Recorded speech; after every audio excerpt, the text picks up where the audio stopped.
Good morning, everybody, and welcome to the third day of the Transboundary Grasslands Partnership Workshop. My name is Sasha Harriet, and I work with the Alberta Prairie Conservation Forum Society, and I've been helping out with these workshops since they began in 2016. Yesterday, we heard about local action happening in each jurisdiction, including the Ranchers Stewardship Alliance in Montana, South of the Divide Conservation Action Plan in Saskatchewan, and the Western Stock Growers Association in Alberta. Today, our focus is on Indigenous perspectives, and we have a fantastic lineup of speakers waiting to connect with you. Before starting, I would like to acknowledge that we are on the traditional territories of many Indigenous nations and communities. Today, I am signing in from the Crow's Nest Pass, Alberta, where I reside with my family of 6, and I am grateful that we get to share our love of the land with all the people in the traditional territory of the Siksikapi. The Transboundary Grasslands Partnership works within a geographic area that has been peopled and stewarded by unique and distinct groups of Indigenous peoples. In Canada, we work within the geographic area of Treaties 4, 6, and 7, signed between the Crown and Indigenous peoples. These treaties encompass the ancestral and current lands of the Nahiakwak, the Anishinaabeg, Tsuut'ina, the Siksikapi, Dene, Dakota, Lakota, Nakota Sioux, and the homeland of the Métis Nation. In the state of Montana, the ancestral lands of the Niitsitapi, Ktunaxa, Métis, Assiniboine, and Otchetasepkowen peoples within the present-day nation of the Blackfeet, Assiniboine, and Sioux tribes. I recognize that I probably mispronounced many of those traditional names, but it is within my heart that I acknowledge the lands that you guys have stewarded. These people have worked to protect these landscapes and the life that these areas sustain.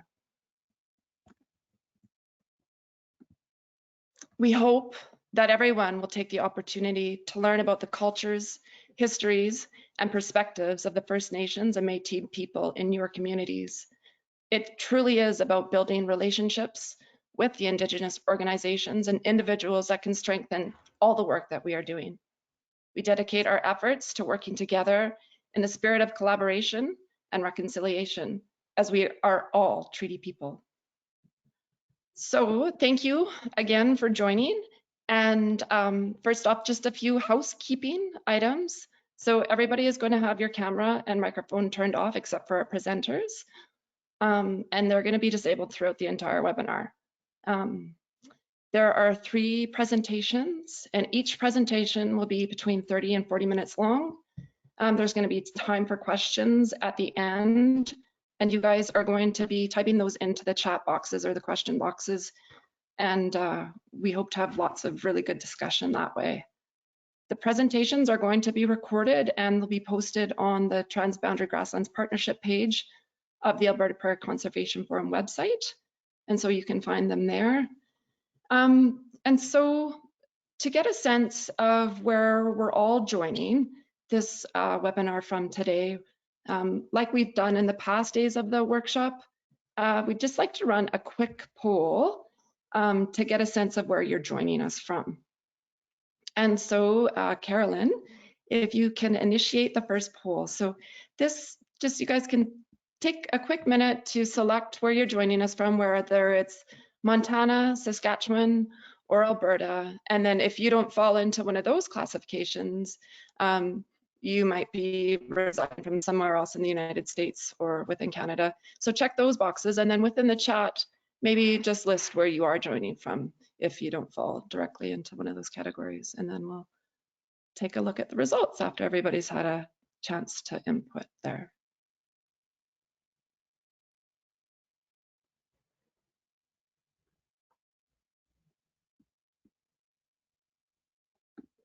So we can see that the majority of our people today are joining us from Saskatchewan, which has changed a little bit throughout the workshop with 47%, 12% from Montana, and 33% from Alberta. And then we have 5% from somewhere else in the US, and 3% from somewhere else in Canada. And I'm just seeing if I can see, oh, so we have Ithaca with Rebecca from New York and John Carlson from Fort Peck, Montana. So welcome everybody. And then we're also going to do one more poll before we get started with the rest of the day. And it's just to let us know who is in our audience today and who you're broadly representing. So try and find the best classification for yourself or the organization, or maybe you're a producer, and we really, really welcome the input of everybody that is joining us. And just take a quick minute and see if you fit somewhere. And if you fall into that other category, please, again, let us know what that other category is, and not that we all fit into one of those round holes. So quick minute there, and then we'll get started with the rest of the day.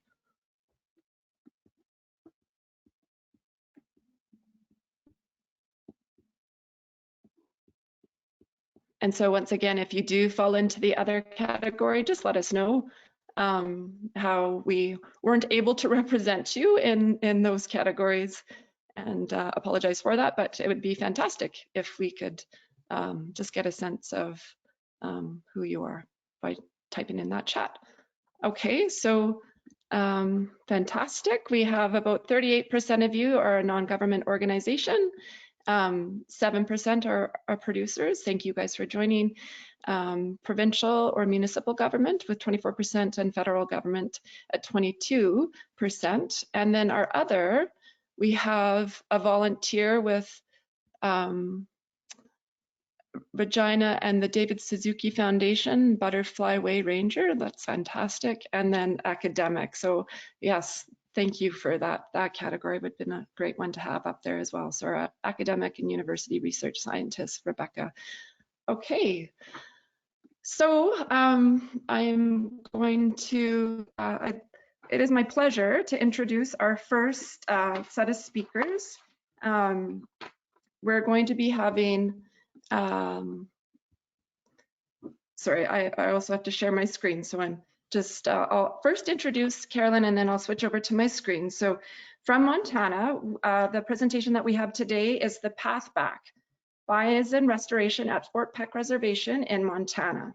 And so today we have Dennis Jorgensen, who is the Bison Program Manager with the World Wildlife Fund and the Northern Great Plains Program, and Johnny, Bear Cub Stiff Arm with the Fort Peck Tribe. So Johnny came out of semi-retirement in 2016 and joined the World Wildlife Fund team as a contractor to serve as a buffalo program administrator to the Fort Peck buffalo program.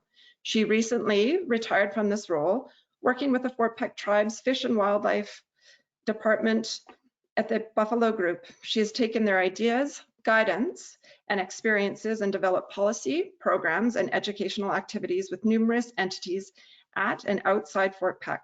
All of these were focused on the goal of sustainable bison herd for future generations. She holds a jury doctorate from the University of Minnesota School of Law and Bachelor of Sciences from the Brigham Young University. Dennis Jorgensen has worked for World Wildlife Fund in the Northern Great Plains program since 2007 and currently holds the position of Bison Program Manager. The World Wildlife Fund's Bison program seeks to restore 5 herds of at least 1,000 bison each in the Northern Great Plains by 2025 in collaboration with Native nations and national parks that embrace bison restoration. And so with that, I'm going to pull up your guys' presentation. And that's not the one. Give me 1 minute, and then I'll mute myself and get on to the important part of this day is from all you presenters. And I apologize that this has taken me some time. Okay. And up. Okay, there we go, everybody. And I'll mute myself and hand it off to Johnny and Dennis.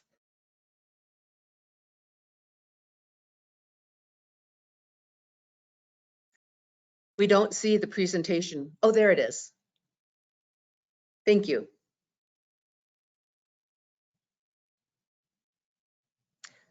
Dennis, are you online?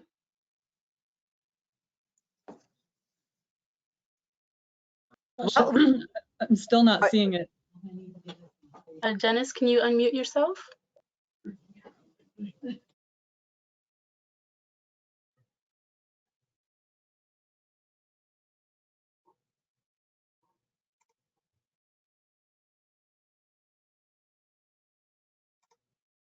There we go. Okay, thank you very much. Yeah, sorry, I wasn't able to unmute. That was in your hands to do. Thank you.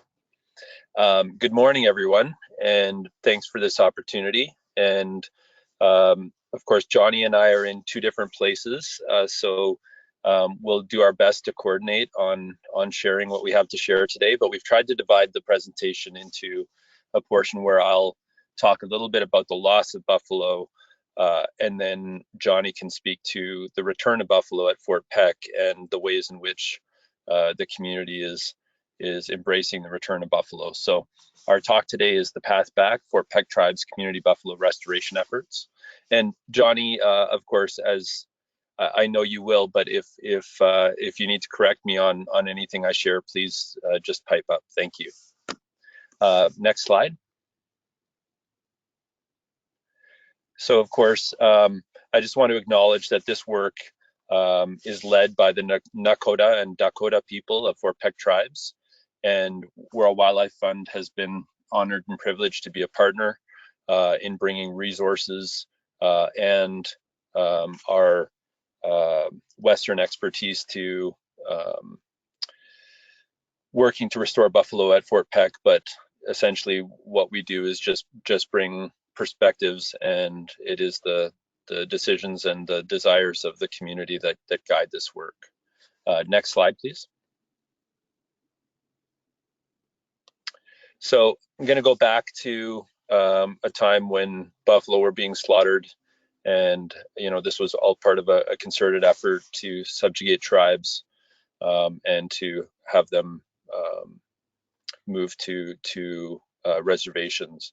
But I think many of us have seen these images before, but I think it's important just to get a perspective on how many bison were slaughtered and in what such a short time period. So this is just one illustration, but this represents 40,000 buffalo hides at Dodge City, Kansas in 1878 during one of the portions when bison were being slaughtered most rapidly. Next slide. Now this illustrates the movement of and construction of the railroad in the west, and you'll see in the box just under where I've labeled it expansion of the Northern Pacific Railway, you'll see a box around Fort Peck Reservation. Now what you can see here is that in 1880 the railroad reached Glendive, Montana, and by 1881 it reached Miles City. Now remarkably, recognizing that the railroad was one of the main ways that people were moving into this area and that it helped facilitate the slaughter of bison.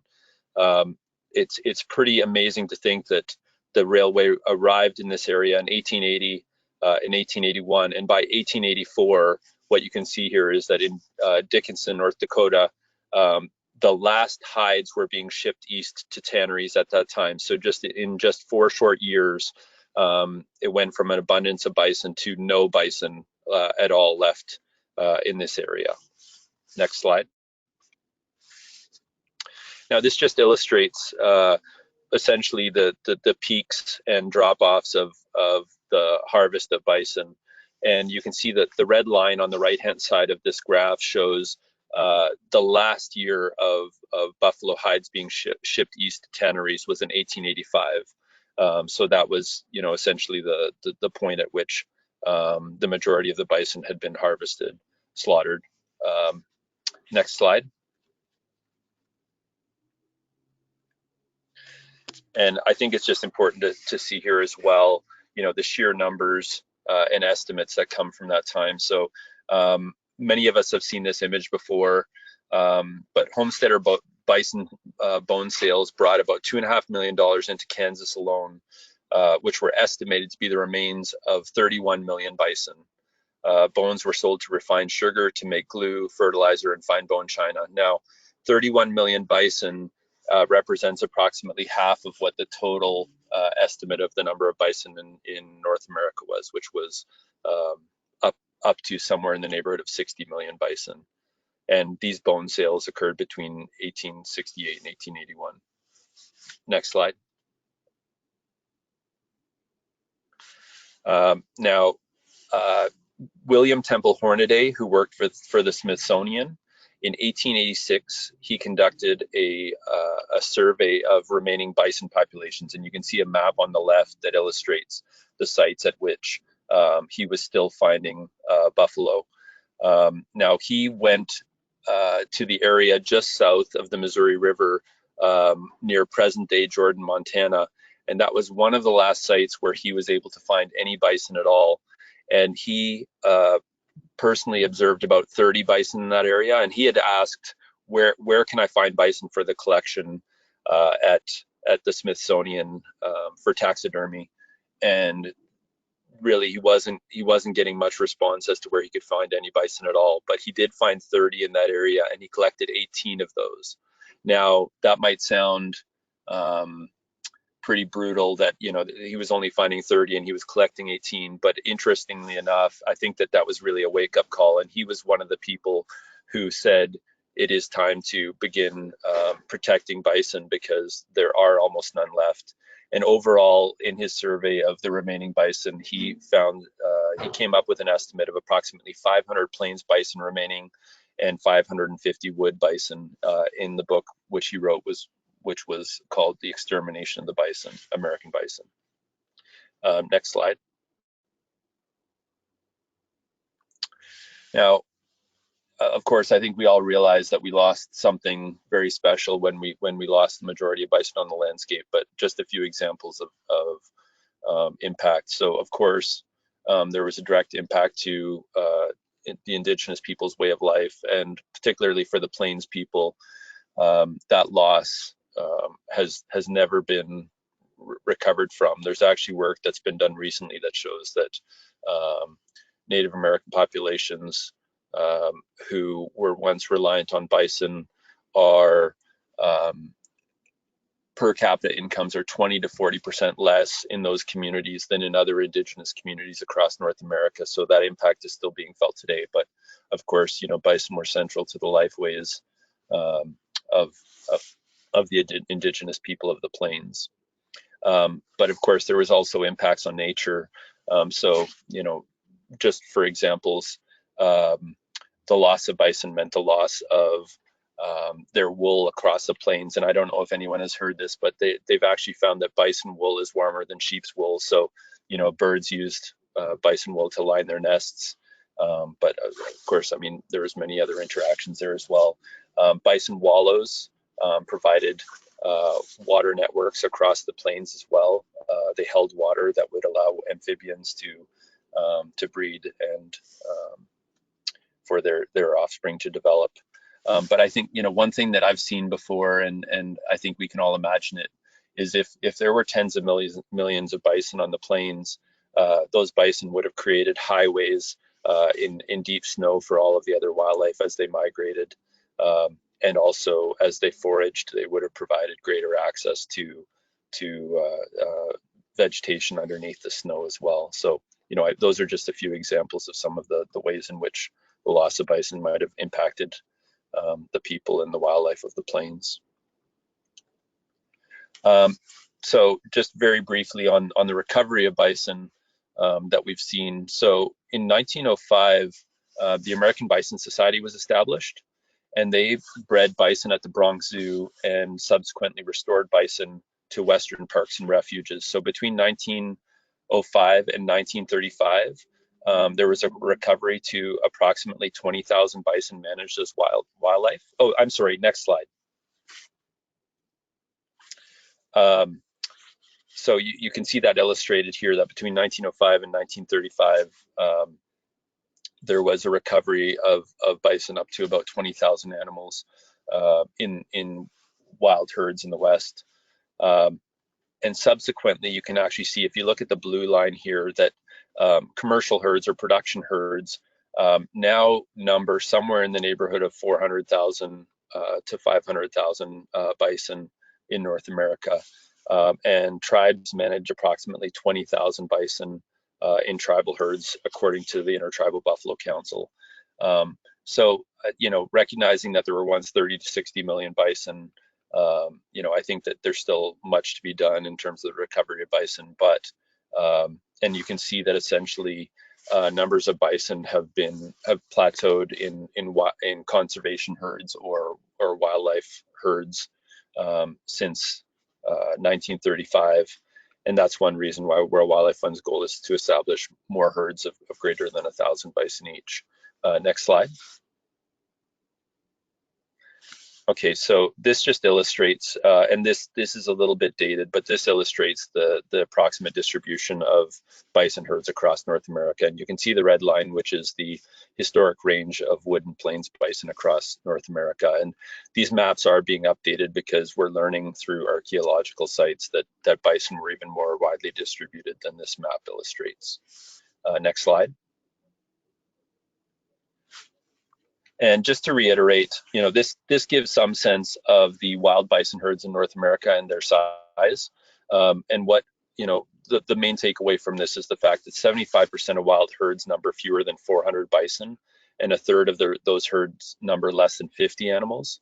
And so essentially large herds are underrepresented, and because wild herds have tended to be relatively small since the 1930s, there are concerns about long-term genetic diversity, and that's one of the reasons why establishing herds of at least 1,000 bison is important. Geneticists have told us that to the degree possible, if we can have herds of at least 1,000 bison, it's more likely to preserve the genetic health of the species.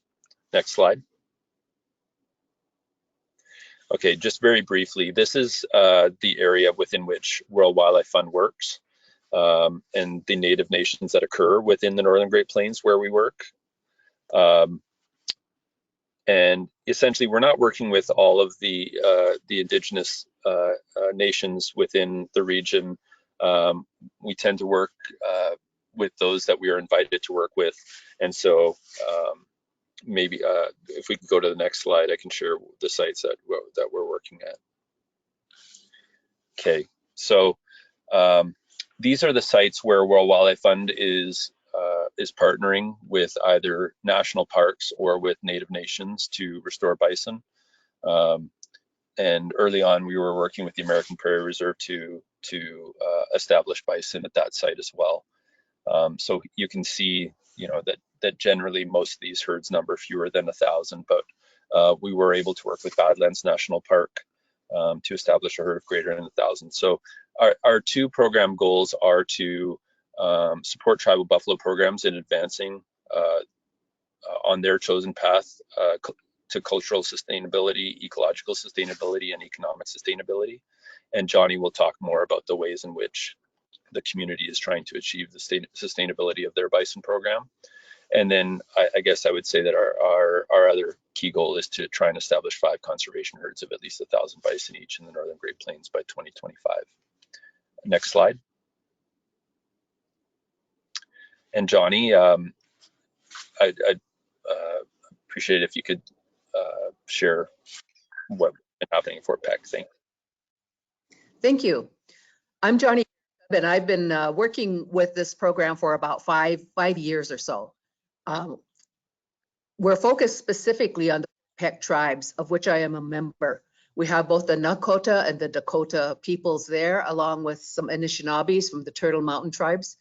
And our enrolled tribal membership is 16,077, of which about 60% live off the reservation. We are a large reservation. We are 2.5 million acres, about 90 miles long and about 70 to 80 miles wide. So we're about the size of Yellowstone National Park. Next slide.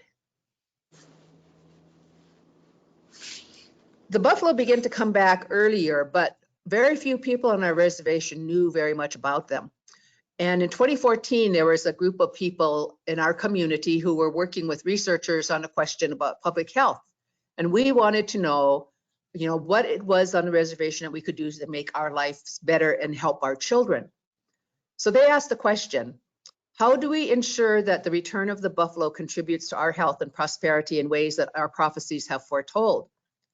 Now that question came up because there was a lot of news media surrounding the return of buffalo that we were getting from Yellowstone Park that was coming to Fort Peck to join the herds we had there already on our homelands. So very few people, it was the best held secret on a reservation. And for those of you who are from reserves, you know it's hard to keep a secret. But very few people knew that we actually had herds there. And they thought when we were getting the buffalo coming in 2014, that was a brand new idea, but it really wasn't, because we already had buffalo. So then we asked ourselves, how can the buffalo contribute to our health? So this group, they created a volunteer group, and they decided that they would start working with our community. Next slide. Things that really kicked this off was the Northern Buffalo Treaty. It was the first treaty in over 150 years, and it formed this alliance between more than 20 tribes and First Nations. And one of the things that we did at our reservation is that we held a buffalo summit, and we bussed in a bunch of children. And the thing that stimulated this was this Buffalo Treaty. Next slide. So this treaty talks about all of the different things that these tribes hope will happen. If they want to talk about cooperation, how they can share our buffalo with each other, how we can keep those genetics moving. They wanted to talk about how this would be a part of the renewal and restoration of not only the buffalo, but the culture, our spirituality. How do we begin to have the buffalo help us as we helped ourselves in our healing journey home? And when I say home, I mean back to a balanced lifestyle. So we looked at the purpose and objective of the treaty. They looked at all of the different parties to the treaty. And then what did this treaty actually do? Well, it not only talked about conservation, but it talked about culture, economics, health, education, research, and a bunch of other things. And so this became a real issue at Fort Peck among the volunteers of the Pate group. How do we begin to do this in our community? There are no grants or no funds out there really for us to really focus on doing this. So how can we weave this into the resources and the funds that we can actually access? How can we write this in there? Next slide. So at our Buffalo People Summit, where the Fort Peck tribe signed the treaty, the Buffalo Treaty, and a lot of other tribes came in at that time, we set up a whole bunch of teepees, and in each teepee there was a tribal elder or a scholar who talked about something that was related to the buffalo. And we bussed all of the school children in from all of the reservation schools and the surrounding communities that were right outside the reservations. And so all of the students came, and they went from teepee to teepee to get their lessons in their class. And they were able to observe and see when the Fort Peck tribe representatives signed that treaty. This was something that we hoped would really, really have an impact on these youth, so that they can say that they were there when we signed that treaty. And that would also set the stage for the things that people were planning on doing within the next couple of years to reinforce that. Next slide.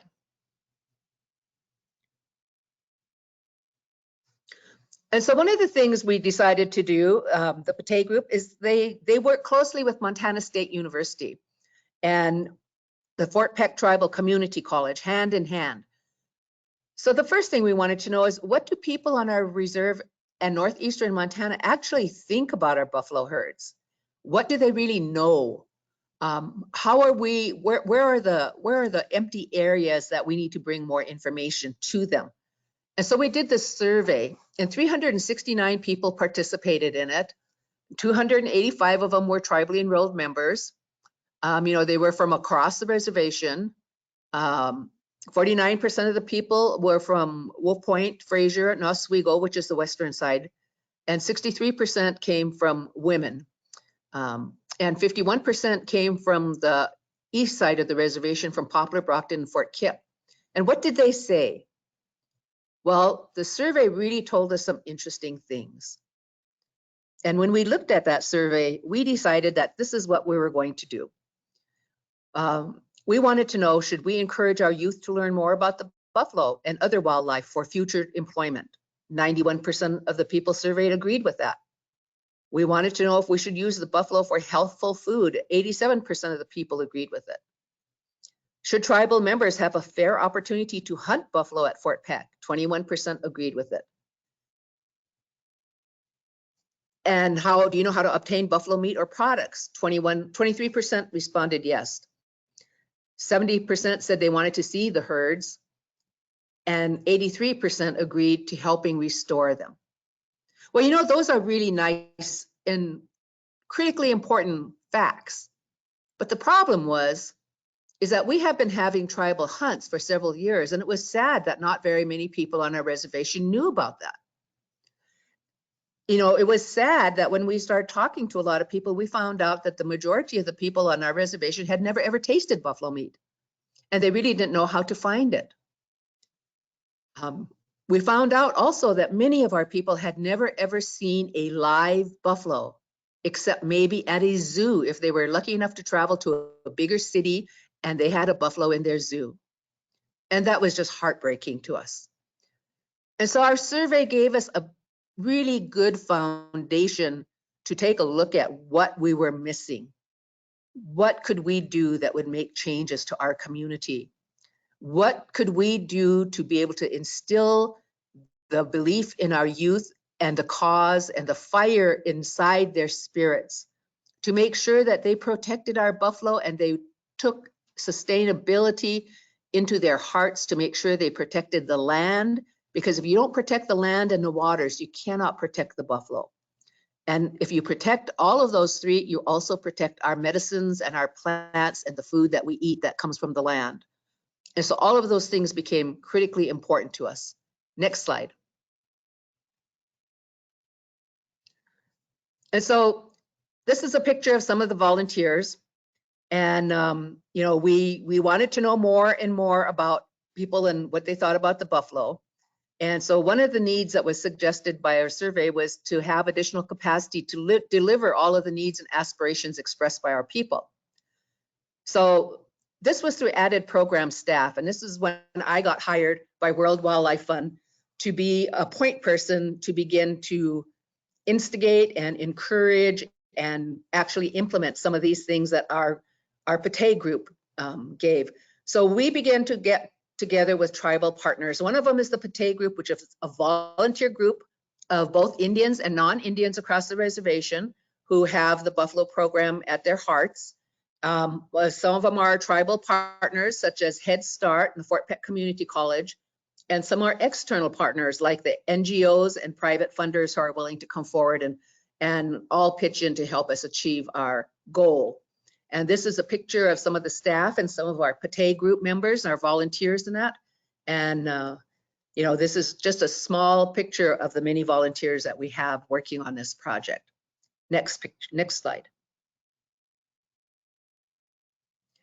So one of the things that we did that I thought was really interesting is we thought that this is a multi-generational effort. If we want our tribal people and our communities to really believe and work on this, we have to instill the idea in the youngest people. Our youngest children need to understand the history of how the buffalo came back. And so we worked with Montana State University, World Wildlife Fund, and several grants that we were able to get through the community college to be able to develop a Head Start curriculum. And our Head Start curriculum is the first of its kind in the United States, and we focus specifically on the Fort Peck tribal history. We began to decide, you know, we needed 7 lesson plans that would go with this unit, and it would happen in the spring. And then we would, as a part of it, we would bring the Head Start children out to the buffalo ranch so that they can see the new babies. We have a buffalo box where we teach about different things so they can touch and they can feel, and they get to meet all of the game wardens, you know, and see their badges and everything like that, and think about, oh wow, you know, when I grow up, maybe I'll be a game warden.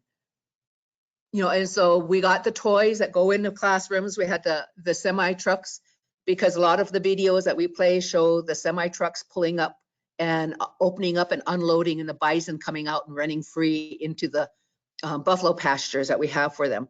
So we wanted the children to be able to reenact that. We ordered and had a bunch of volunteers come and help us make a bunch of little hand drums for all the children, so that when they reenact and they play this inside their classrooms and they learn the history, that they can participate in all of these things that they are seeing through the videos and they are hearing in the stories and that. And so one of the things that we had was our Head Start curriculum.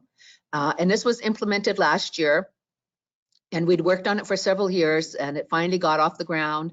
And now we are starting to look at the possibility of taking that same curriculum and expanding on it and enhancing it to be able to be applied in the kindergarten and first and second and third grades of all of our public schools on the reservation. Next slide. Next slide, please. And here's a picture of our Head Start children that are graduating. And what we try to do from the Pate group is raise enough money in that to be able to give the Head Start children something as a gift every few years to remind them about buffalo. So that one year we got these little coloring books that talked about the 10 little buffalo, and every Head Start child that graduated that year received one of the books. And they were also the children who came out to the buffalo pastures and played with the buffalo box and got to see all the baby buffalo and their mamas and their daddies and grandpas. Next slide. The other thing that we did is that we really encouraged our youth across the reservation to learn about the buffalo. And our tribal council passed a resolution that every public school on the reservation, including the 2 border schools, Nashua, Montana and Culbertson, Montana, would receive 1 buffalo a year to hunt, to be used for educational purposes. And so these schools have the right to come and schedule in a hunt in the fall, and they bring their students out, they hunt their buffalo, they learn about all of the different ways that the buffalo help the people, they learn how to butcher, they learn that some of the schools take it to a processor, and then their buffalo meat, they cannot use their buffalo hunt as a lottery ticket to sell to raise money. Rather, they need to use the meat and that to learn about the different things of sharing in your community. Some of the schools take their buffalo meat, share it with the elderly people in their community. Others have a community feast. Some of them use some of the buffalo meat in some of their school clubs when they have their little fundraisers doing their school activities, you know, and they talk about their buffalo hunts and what they have done. This is a picture of me with our buffalo box talking about buffalo trivia with some of the students from the Brockton School. Next slide. This is a picture of the Brockton School students who had went out on their hunt with their buffalo. I believe that's one of the school bus drivers or the janitor who was their shooter. And it was really exciting because they parked the bus up on the hill and they watched as the guys got out and they crawled up the one hill and they got all ready and then they shot their buffalo. So we try to make it as participatory and as safe as we possibly can. And so that's a picture of the students with their buffalo. And we do have all of our schools across the reservation now actively participate in their annual hunts. Next slide. We also share our news with our community members. Every spring we try to put some type of news article in a paper or an advertisement and stuff to let people know when the babies are being born, when we have the first sighting of our first baby. And we always try to put some information, some facts in there with them so that our communities are consistently bombarded with interesting and fun facts about what is going on with our buffalo. And this is one of our birth announcements that we have. Next slide. One of the things that we tried to do is that we tried to provide buffalo meat in a variety of ways over the last couple of years. We worked with Intertribal Bison Council to get surplus buffalo meat that other tribes had not taken their allocation and didn't want it, then we bought it. We brought it home and we sold it to our communities at a very, very reduced rate to be able to get awareness and information out there. We tried to make it fun. We tried to make it interesting. You know, it's like this one, you know, how do you fit a 1,000-pound buffalo in your freezer? You know, well, 5 pounds at a time, you know, and this is what we're going to do. We're going to start selling this and having people try it. So from having almost about maybe 5% of our membership actually have tasted buffalo meat. I can seriously say today at least 60% of our community in northeastern Montana has had the opportunity to have a taste of buffalo meat. We've also done taste testings of a variety of different buffalo broths and sausages where we cooked them and we got the toothpicks and everyone came by and got to taste them and then rate them on a sheet of paper with a yucky face, a smiley face, a yummy face, you know, to let us know what they liked and what they didn't like. So we have tried in many ways to do a buffalo tasting. The Tribal Community College had a taste of the Buffalo Day where they took buffalo meat and they gave it to all of their professors and some of their students and community members. And all that they asked was that they create a dish that can be shared with the community. So everyone brought different styles. We had buffalo enchiladas, buffalo tacos, buffalo soup, a whole bunch of different types of foods. And people got a little ticket and they could go around and they could taste all of these different meals that was prepared and use different spices. So that was really exciting. And I'm really excited to say that we have had a lot of people taste buffalo meat now on our reservation. Next slide. You know, you can do a lot of things, but you also have to think about money. You know, I hate to say it today, but we don't live in the old ways where money was not, dollars were not a major impact. And if you think about it, even in the old days, we had some type of economic system that we depended on. So today, when we take a look at things, how do we raise money? Our tribal buffalo program was raising about $50,000 to $80,000 a year on their buffalo sales to non-Indians and tribal members. What we did is we changed this. We put this all onto an online hunting license sales to non-members to increase the revenue. We also implemented a fee structure that if they were going to hunt here and they got a license or a permit, they had to pay a $20 conservation fee and a $5 access fee.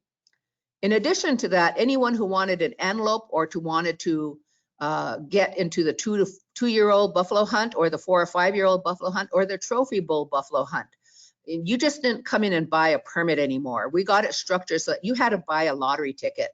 You had to buy 5 lottery tickets at $20 each, and they are non-refundable. So all of these hunters would enter into the online system. They would use their credit cards to buy their lottery tickets. And out of every year, we had so many antelope that we auctioned off and through the lottery, so many 2-year-old buffalo, so many 4 or 5-year-old buffalo, and that. And then if you were a lucky hunter and you got drawn by the computer, then you had to go back into the system and you had to pay your 2 fees, your conservation fee and your access fee, and then you had to pay for your actual animal. So, you know, that was, I already made $125 off of you because of your lottery tickets and that, and then you have to pay the fee. So the more hunters that we can get to enter to buy the lottery tickets, that is where we're going to raise and increase our revenue.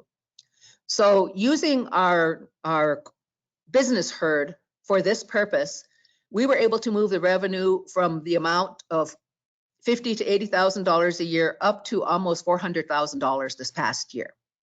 And so our Fish and Game Department now has a little bit of breathing room for our buffalo program. And we also passed a tribal resolution that all monies raised by the buffalo program and that stays within the buffalo program. And they do not get penalized for being able to raise that money, because it is very expensive to take care of your buffalo. Next slide.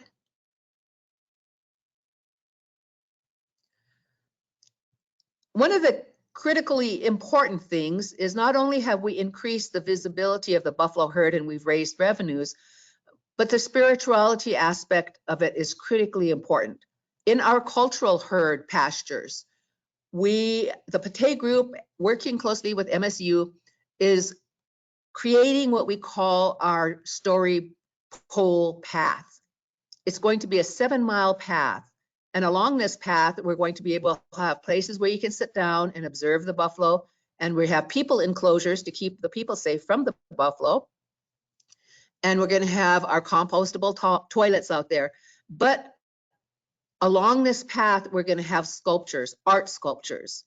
And all of our sculptures are things that we have created with the input of the community. And we've went across the reservation to all of the schools and got our art classes to create stencils for us that are going to be put on one of the sculptures. We also had people's hands scanned their hands, and their hands are going to be drilled into a bunch of different trees that are making another sculpture. So, you know, people, we use every opportunity we can to reinforce the concepts and ideas that surround our buffalo. You know, this is what a healthy family looks like. This is how a baby buffalo is taken care of within its family.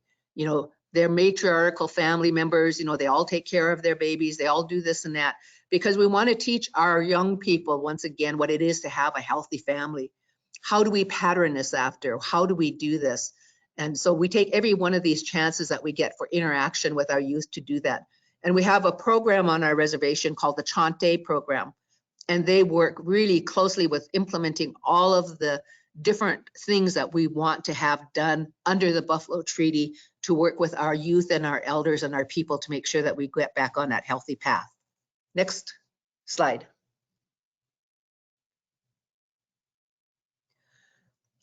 But you know, one of the exciting things about our place here is we've had a lot of legal battles and lots of fights when we were beginning to put together our quarantine pasture to be able to receive buffalo from the Yellowstone Park.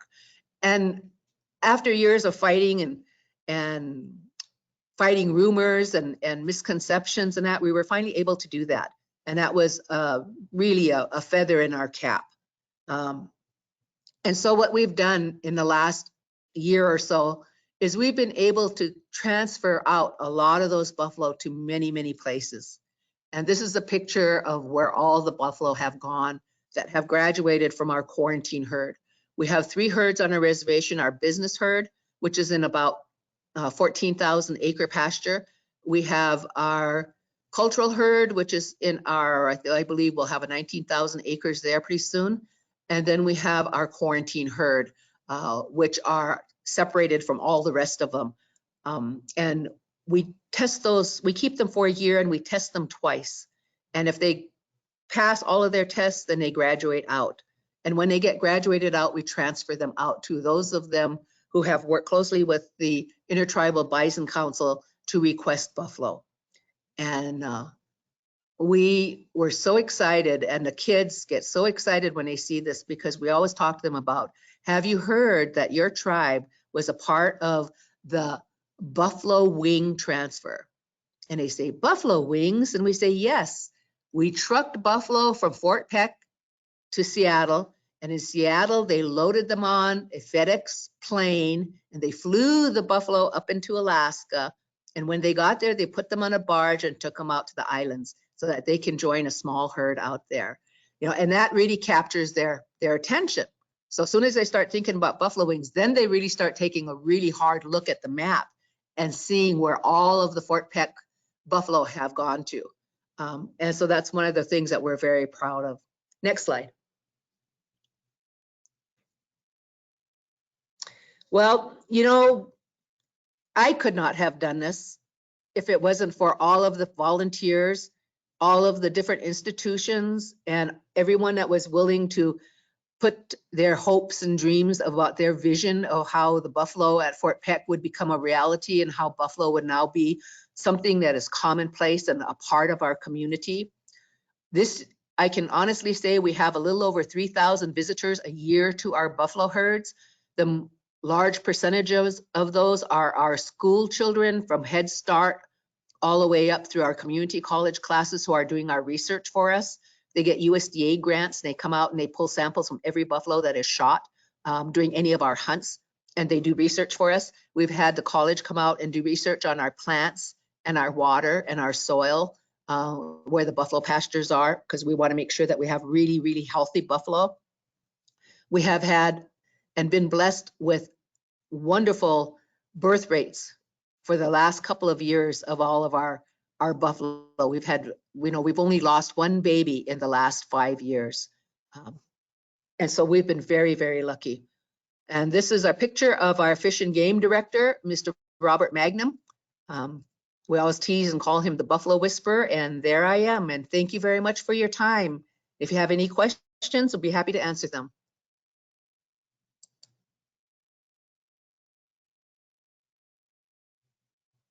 Thank you, Dennis and Johnny. What a fantastic presentation. And at this time, we'll open up the floor to questions to our audience. If you do have a question, please type it in the question box and I will relay those to both Johnny and Dennis. And we do have one question so far from Jessica Larson. And Jessica asks, with the goal of 1,000 to sustain genetics per location, is there a limitation with amount of habitat? How will these areas ensure the ecosystem is functioning with such bison numbers? John, if I could begin by speaking to that, if that's all right. I think that, you know, I would say that our underlying goal is a herd of 1,000 bison, but we are guided by the available habitat and the capacity of that land to sustain bison. And so, for example, at Fort Peck, currently for their Yellowstone herd, I believe the carrying capacity of the lands that they're on allow for about 370 bison. And so we never exceed the carrying capacity of those lands. We don't advise or somehow suggest that you know the goal should be 1,000 bison regardless of the amount of habitat. Instead, what we do look at is, are there opportunities to expand habitat over time? And Robbie Magnan, the Fish and Game Director, has done a wonderful job of gradually expanding the pastures at Fort Peck. But generally, I would say that, you know, we do look at carrying capacity and we look for opportunities to establish herds in places where there is sufficient habitat. So there are other examples like at the Rosebud Reservation where we're helping to establish a herd of 1,500 bison on 28,000 acres. But I would say our first goal with working with tribes is to support them in achieving sustainability and achieving benefit for their community in such a way that they've built a constituency for bison, again, recognizing that they were absent for 130 to 140 years. I have a comment I'd like to make. One of the things that we do within our tribe is that we work closely with the Bureau of Indian Affairs Natural Resources departments. They come out and they check our pastures at least twice a year to see what the carrying capacity could possibly be. We work closely with them and we monitor and look at our birth rates because we have to decide every summer how many buffalo do we have to cull out of each tribe. And this tells us how many hunts we can have. If we are looking at the cultural herd, that means, you know, how many buffalo is the tribe going to give away? They're going to give away so many to each of the schools. They're going to give away so many to our tribal programs and our food banks, you know, and then how many are going to be left over to do a tribal hunt. And our tribal hunts have ranged anywhere from 18 buffalo a year. And this year we did over 40 because we are in a drought.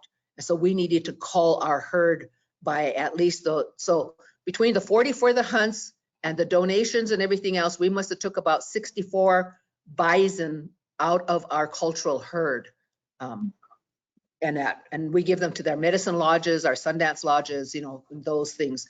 So, and then in looking at our business herd, which is a different herd that is for our non-Indian hunters, we looked at that and we decided we needed to raise the amount of buffalo that are hunted in those different categories because we needed to lower the numbers of buffalo in that herd also. So we monitor our grasslands really closely and the habitat, making sure that, you know, they do not get hurt, you know, by having too many buffalo. We have had tribal members be extremely upset that we actually kill the buffalo and we hunt them. And we've told them that if we could have 10,000 billion more acres that we for buffalo habitat, we would not be having these hunts and that, but we just do not have access to adequate land or in order to expand our herds. And so we have to keep the herd that we have healthy.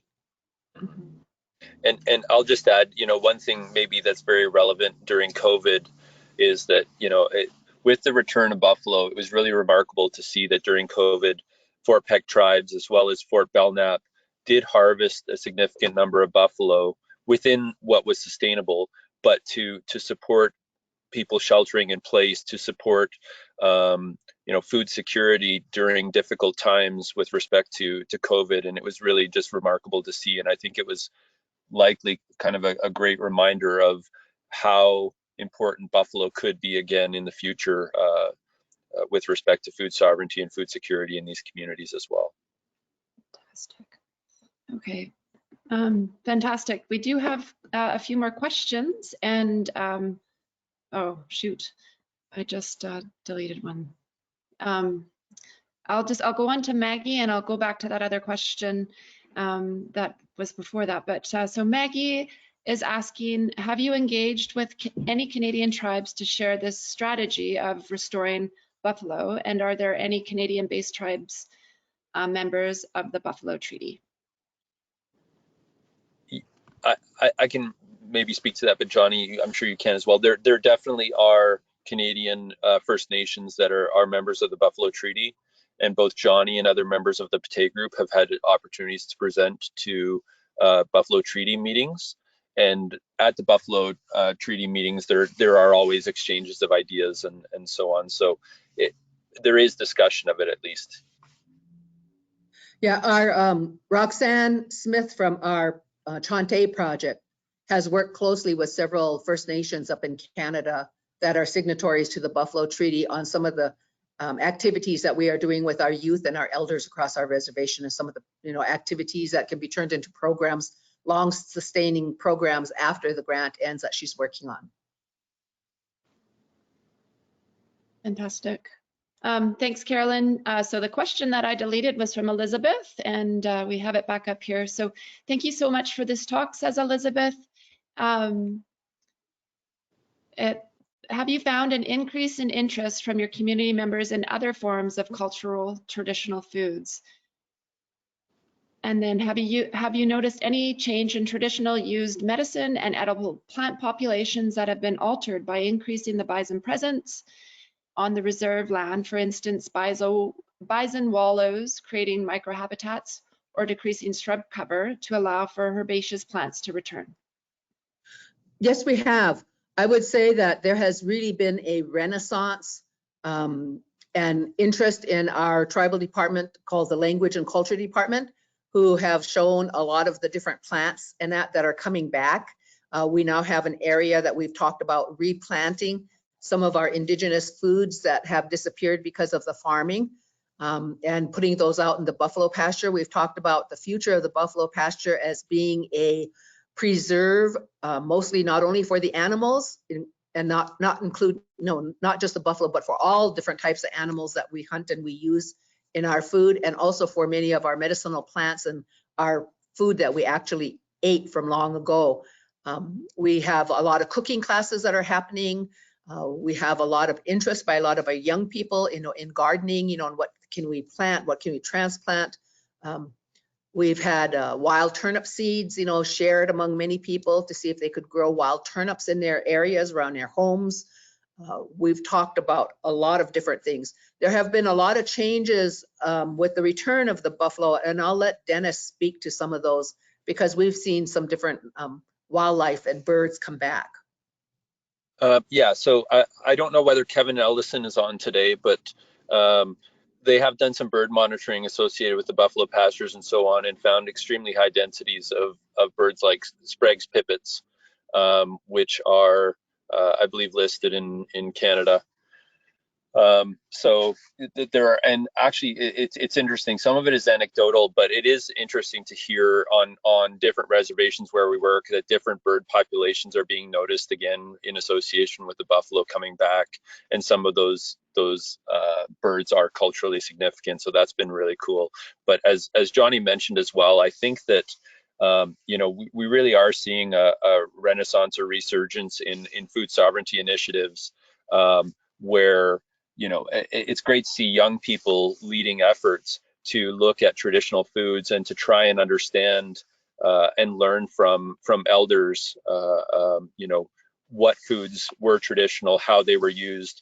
As Johnny mentioned, the Language and Culture Department is doing a great job as well of putting together materials that people can see, and then also translating that into activities on the ground where they go out harvesting, you know, whether it's wild turnips or other things like that, and understanding how that can be sustainable in the future. Thank you both. Brooke just wanted to say great presentation and thank you. Cliff Wallace just says, just want to thank you for your commitment and passion for doing this work. We are all grateful and appreciative. Jessica is asking Johnny, what is the biggest hurdle of getting people to relate to the cultural/spiritual history of Bison? Oh, Johnny, you're muted. There you go. The greatest hurdle, I think the challenge is working with our youth in having them see the relevancy. How important is it to their lives that our buffalo are sustainable and that we use them as a catalyst to revitalize a lot of our spirituality and our identity. You know, we've talked with some of our young people who are really technologically efficient. How do you use multimedia to be able to reinforce that? You know, how do we use our Facebook pages to reach people? You know, how do we get into the position so that, you know, you don't only have to come out to the buffalo ranch with your school, you can come out as a private individual, you know, giving people access. How do you get people to be willing and wanting to access the knowledge and participate in it and not have to force feed anyone? If you force feed someone, they're not going to take it to heart. We want to be able to present activities and provide access and opportunity in such a manner that people feel that they have a vested interest in it, that they have ownership in the protection of these buffalo, that these buffalo are part of their family, that these buffalo are part of their nation. You know, that, you know, how did we exist without them? You know, we cannot exist without them in the future. So how do we go about building that connection deep in that child? You know, and that's why we look at the Head Start children. The first interaction that a child has outside of its home, if they cannot get that teaching and that encouragement in their home, if they have a dysfunctional home, then where do they find that? And they find it at Head Start. They find it through their Head Start teachers. So we have to get our Head Start teachers to buy into this curriculum, to be willing and get excited about coming out to the buffalo ranch, to getting the Head Start cooks excited about cooking buffalo meat and providing it to the children. You know, buffalo hot dogs, you know, are out there, you know, and we've done that with our community Head Starts. We've provided them with buffalo hot dogs. There's a whole bunch of different ways. You have to be creative. And I think the most important thing is to have the volunteers and have a lot of people from different departments who are willing to look at grant opportunities and say, okay, this is what this grant says. How can we be creative enough to work our buffalo ideas into this and make it unique to communities? And you have to have those creative people that have a buy-in and are dedicated and have a passion to do this. If you don't have that group of people that can have that passion, then the job becomes so much harder. Thank you for that. So we have another question from Carrie LaForge. She says, Johnny, you mentioned in your quarantine herd, they have to pass the test. What are the tests that they must pass to move out of the herd? I have so much fun with this when I talk to the high school students because they said, oh my God, buffalo have to take tests too. Well, you know, the one thing that is the boogeyman down here is brucellosis. Everybody talks about brucellosis. So they have to, we test them when they arrive, they get tested, you know, before they come up here, they get tested to make sure that they don't have brucellosis. So they come to us brucellosis free. When they're here for 6 months, we test them to make sure they still don't have brucellosis. And then just before we ship them out at the end of the next 6 months, we test them for brucellosis. Also, depending on where the buffalo are going, different states have different requirements and different tests that buffalo have to pass in order to allow them within their jurisdiction.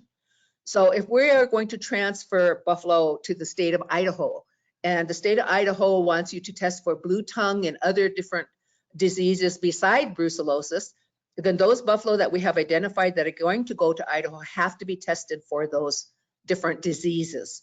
And their tests, results have to come back as negative, and then they're ready to be shipped and they're ready to go.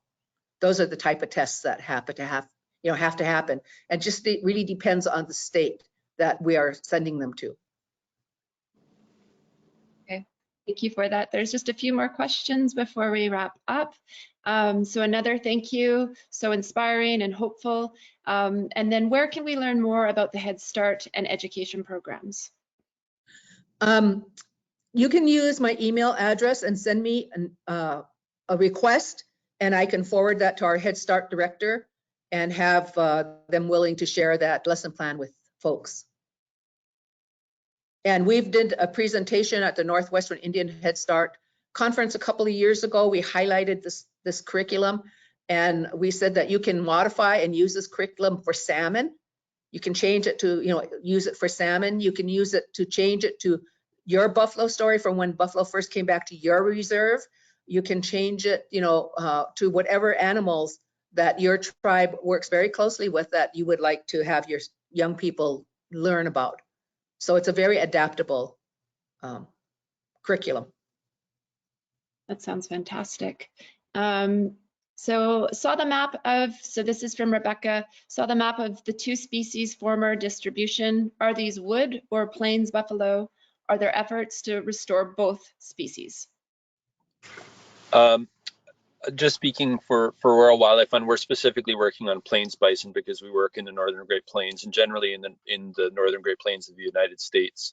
There are efforts to restore wood bison as well, and that would be, of course, in central and northern Alberta and up into Alaska and other areas. I think Alaska is one of the places that's working on restoring wild free roaming wood bison.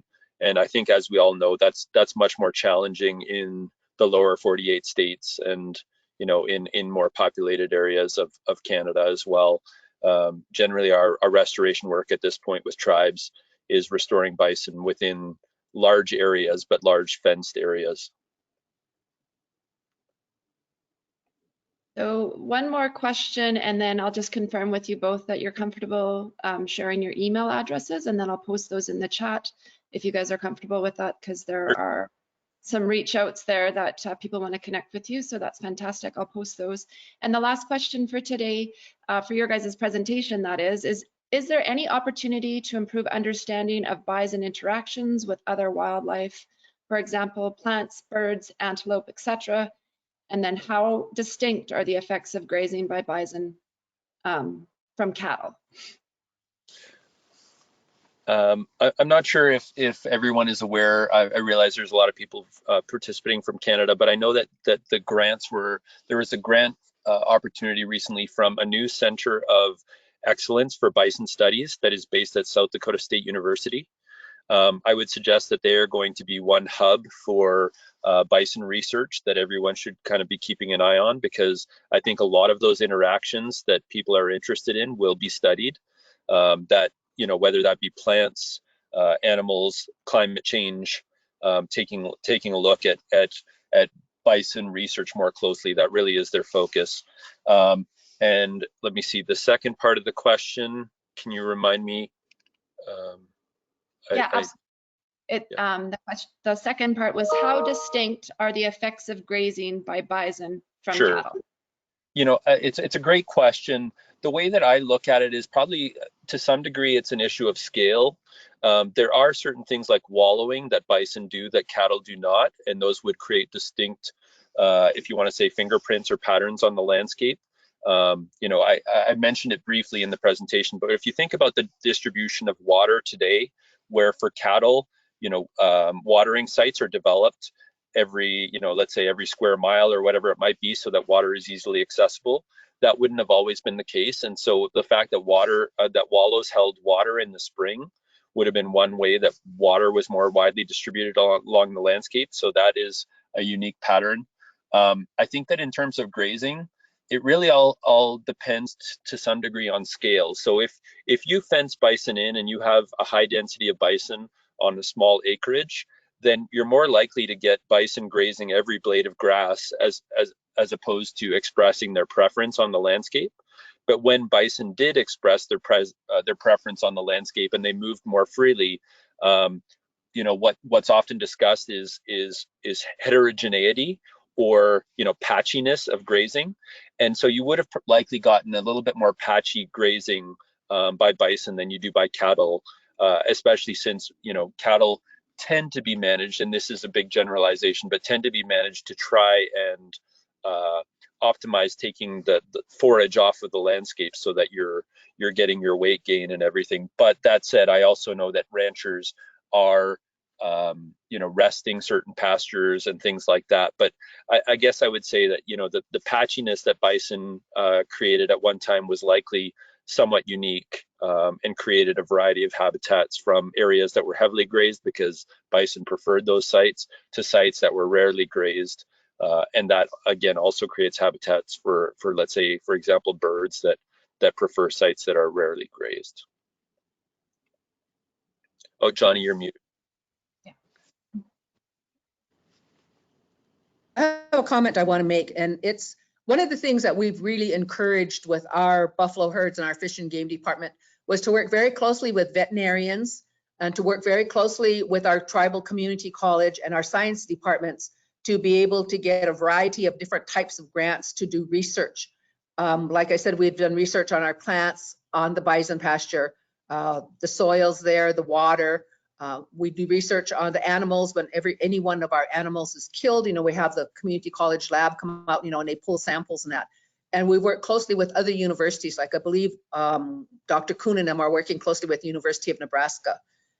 And the reason why I say that, and some of our people get angry and upset that we are doing these studies and doing our research.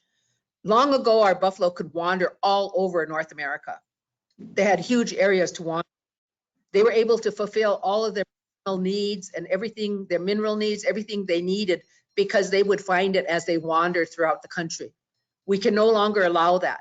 Instead, we have them pastured. They are in a limited area of land that does not have everything in it that they need. And so we have to supplement them.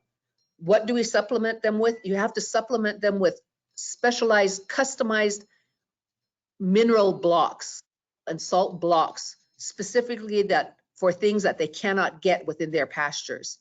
You have to monitor them for parasites. Maybe there was a certain plant that they ate that was a medicinal diuretic or something that got rid of that parasite for them as they traveled across the country. Maybe they don't have that plant within their buffalo pasture. We have to help them in order to take care of them and make sure that they're sustainable, healthy herds. We have to know exactly what it is that we need to provide to them. And the only way you can do that is with modern research. Okay, thanks, Johnny and Dennis. There was one last just clarification. If you can confirm the institute that you had just mentioned, Dennis, for the bison research, just quickly. For sure, yes. It is the South Dakota State University Center of Excellence for Bison Studies. And maybe just one other reference for everyone. If you're interested in what's happening at Fort Peck, there is also a website, fortpeckbuffalo.com. And there are a series of videos, some papers that are available on that site as well. It isn't necessarily comprehensive, speaking to everything that's been done, but it does have some good materials about the work that's being done at Fort Peck. Okay. I would just like to say thank you both for such a wonderful presentation and for all the interaction from our participants and your answers. Thank you very much. And then just apologize to our participants that we're a little bit off time, but we are going to switch over, and because we do have Philip and Kristen waiting to present. And so as we switch the screen share over to Kristen, I'm just going to let you know that we're going to hear from our Saskatchewan partners. The title of the presentation is Witaskiwn Allyship through Conservation. And we have Philip Brass, who is a Nishnabek Nehewak artist, hunter, and ceremonial knowledge carrier from the Pipikisis Nehawak Nation, located in Treaty 4 territory of southern Saskatchewan. As a freelance consultant, educator, Philip is a respected voice in many areas, including native prairie, conservation, Indigenous food sovereignty, sustainable community development, and Indigenous land-based education. Amongst other things, Philip has worked closely with the Nature Conservancy of Canada's Saskatchewan region in recent years, assisting with numerous projects and Indigenous engagement initiatives, including Bison management plan at Old Man on His Back in southern Saskatchewan. Thank you, Philip. And Kristen, who is also going to be joining us for this presentation, is a settler born in Regina, Saskatchewan. She has a passion for a career in conservation, or her passion for her career in conservation was sparked after a summer field job surveying the South Saskatchewan River for piping plovers. She has a Bachelor of Science and a Master's of Natural Resource Management. She has contributed to government and NGO conservation products on a diversity of species, including grassland songbirds, elusive wetland birds, and rare plants. She is currently an Assistant Conservation Science Coordinator with the Saskatchewan region of the Nature Conservancy of Canada, where she has enjoyed working on a variety of projects. She lives in Treaty 4 territory near Edenwold, Saskatchewan, where she enjoys raising rabbits, chickens, and turkeys, growing a big garden, and spending lots of time outside with her husband and 9-year-old twins. So thank you both so much for joining us today, and I'm really looking forward to your presentation, and I think that we're all queued up.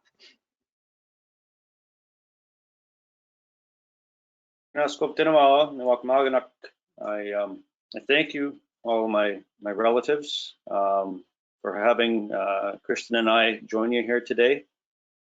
It's a really great honor to hear about all that's going on in Fort Peck.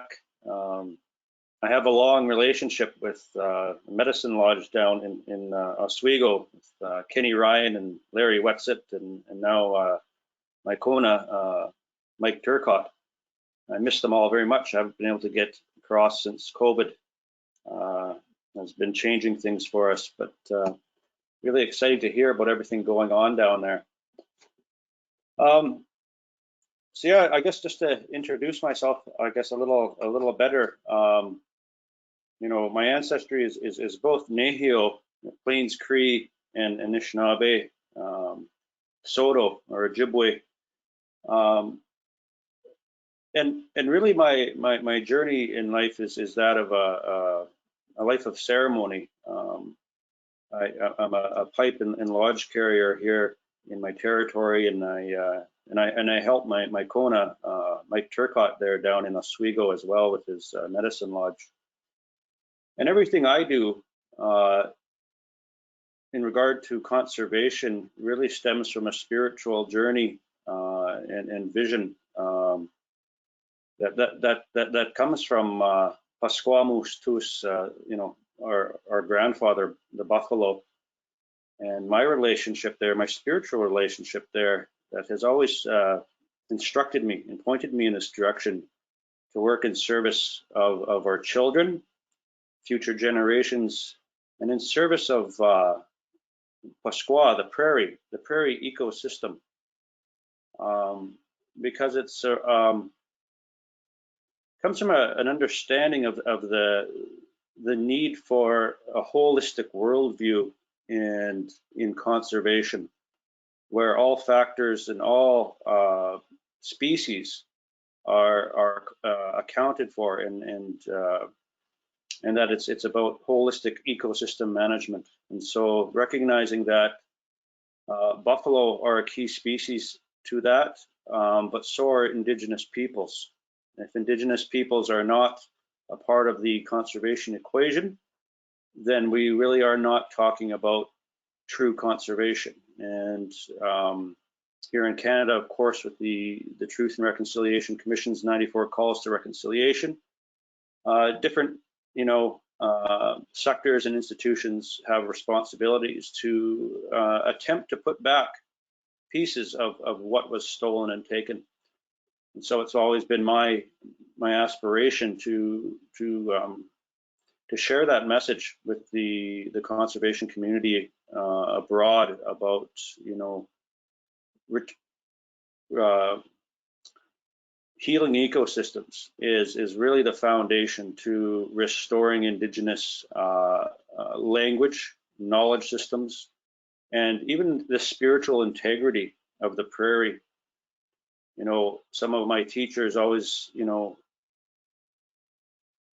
taught me, you know, the importance of, well, in the Nehio language, we say, kakio ni wakamaganak, or kakio kikwe kamamit iinnii. Everything you can imagine in those connections of relationship. You know, it's kind of rooted in like the mycelium, you know, networks of fungi and all of those root systems and connections. You know, our teachings that tell us that that's where our language comes from. That's where our knowledge comes from. That's where our kinship comes from, is that recognizing all those delicate balances. So when we talk about Witaskiwn, as you can see in this slide, there's sort of two terms. There's Witaskiwn, there's Wakotoan. That Witaskiwn is about allyship. Wakotoan is kinship. It's kinship protocols, but not only just for our human relationships, but really for our ecological relationships of kinship with all life that thrives and interacts in the ecosystems that our cultures and languages and our spiritual connections have emerged from. And so, you know, when I had the honor to be asked by Jennifer McKillop to come and work with the Nature Conservancy with the Bison management strategy for Old Man on His Back, which is located in southwest Saskatchewan, really just across the border from Fort Belknap, not too far.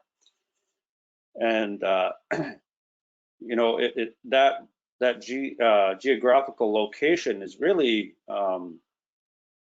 a place that, you know, has a lot of, you know, it's contentious amongst our different tribes between Nakota, Nehio, the Plains Cree, and the Napi are Blackfoot relatives. And we know that we've had tensions in the past. And so it was really, I think it was really important work as we entered this time, when we speak about things like truth and reconciliation, entering this time for not only reconciliation with Indigenous nations and peoples, with the Canadian state, or with the provinces and different organizations and settler society at large, but really even just intertribally, having these conversations about these past tensions and, you know, how do we heal these things? How do we go forward in working together with a common goal of service, working in service of our relative? Where in Nehio we say Pasquamus tus, the buffalo. You know, for us it's so central to our identity as the Plains Cree. We call ourselves Nehewak. And Nehewak, the root of that word is Niwu. It's four. And because we're referring to four ecological elements that support life, and that is you know, the sun, and it's the thunder beings, the hydrology cycle, Yoktin, the oxygen, that blanket of life that surrounds our Mother Earth. And number four, Pasquamus tus, the buffalo spirit, or we say Xena Peo, the buffalo spirit. Those four elements for us, we recognized that's the foundations of life: a photosynthesis, and the hydrology cycle, oxygen, and that exchange of the breath of life exchange with the plant world and the mammal world, and that we share the breath that we breathe and share with each other. And of course, at that center of that is our relationship with the buffalo, who gave us everything. You know, we refer to ourselves as buffalo chasers.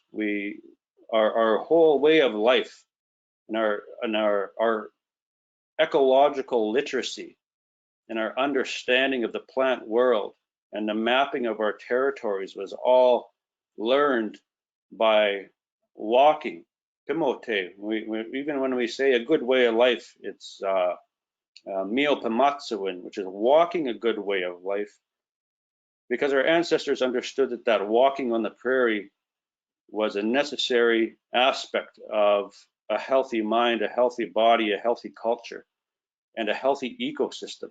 That it always, in our thoughts, weren't even just human-centric about providing health for ourselves, but we were providing an ecological service, a duty and a responsibility to follow that buffalo in maintaining those grazing patterns that brought about the prairie ecosystem in a very rich and abundant way, which of course we would say the Great Plains provided a great service for the entirety of our Mother Earth, and being a carbon sink with deep root systems. This is kinship. This is the way the world is supposed to be. And we know that by the buffalo being exterminated, that is nothing short of an apocalyptic event for our people. And so it was interesting as we gathered and assembled a intertribal advisory group for our bison management strategy at Old Man is Back. We have a little interpretive center there. We gathered there, I guess that must have been 2019 now. It's been a couple of years. And we had different knowledge carriers from different linguistic groups. So we had, people from Iinnii, we had people from Carry the Kettle, there's a Nakota band here in southern Saskatchewan with close ties to the Cypress Hills area. Myself from Pepicasis, we had other relatives of mine, my Anishinaabe relatives from eastern Saskatchewan, and many others. So this representation of different Plains Indigenous peoples to have a discussion, and I can't remember, but I think it was Jennifer McKillop who had put that question to us. But what does the loss or the extermination of the buffalo mean to you? And there was different generations in that room. There was elders, there was some very knowledgeable ceremony people in that room, and then also a younger group of people from different communities who are also very knowledgeable people in things like food sovereignty. But it was a bit of a interesting thing for a lot of us, the First Nations people in that room, and we were asked that question because nobody had asked us that question before. And I think we often, we pay so much attention to the legacy of residential schools and boarding schools and the impacts in our lives of those institutions, which we know still, reverberate in our families and create chaos in our families. Even though our children today didn't attend those schools, they're so deeply impacted by the cultural loss. But we never have this discussion about what the loss of the buffalo has done to us and how it still impacts us. Because as we went around the table sharing how we've been impacted, that nobody could share without crying. And that's where that real awareness of the spirit that how close we are spiritually. We're inseparable from that. And even though none of us, for the last 4, 5, 6 generations, none of us have been buffalo hunters, but we still are born into this world with that ecological grief and loss. It impacts us greatly. And so we know that it's such important work to be bringing back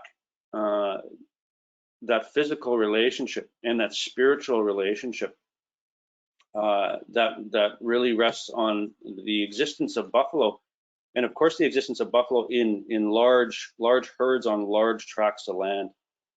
I also get to do some exciting work with the Buffalo Treaty. I've come on with my good friend Tasha Hubbard and working with Leroy Little Bear and many other wonderful people. And again, there it's about taking this journey together. We have big aspirations, but we have to root ourselves in ceremony in order to do that in a good way, to knock down those barriers and open up those paths and to follow that buffalo again, to acknowledge the spiritual significance of our relative and to follow them again. They'll lead us to good places that they always led us to good places. They built our allyship. They defined our territories. They always led us to clean water. They always led us to the medicines. And we can't forget that first and foremost, we are buffalo people, and the buffalo are our education. Western education does not replace them. If we don't have that foundation and that cultural understanding and relationship, we lose ourselves. We really lose the essence and the substance of our cultural identity.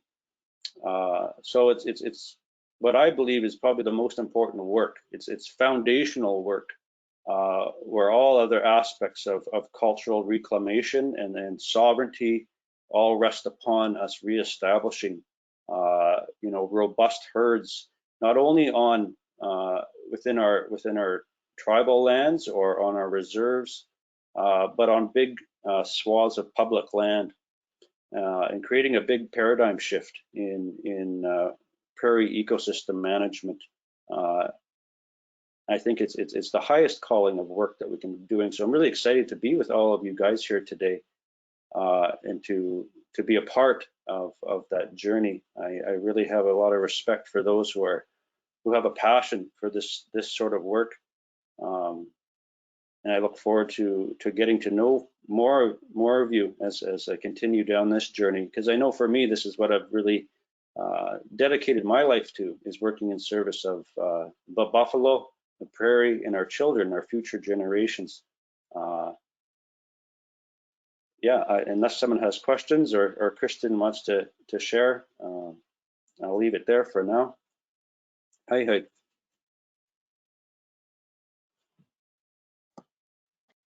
Great. Thank you so much, Philip. And we really appreciate you being here today and sharing all your knowledge and perspectives with us. So as Sasha mentioned, my name is Kristen Martin. I am part of the science team with the Nature Conservancy of Canada. And today I'm going to talk a little bit about what the Nature Conservancy, or NCC, has been doing in recent years to sort of broaden our perspectives and to expand the conservation work that we do to do meaningful engagement with Indigenous communities.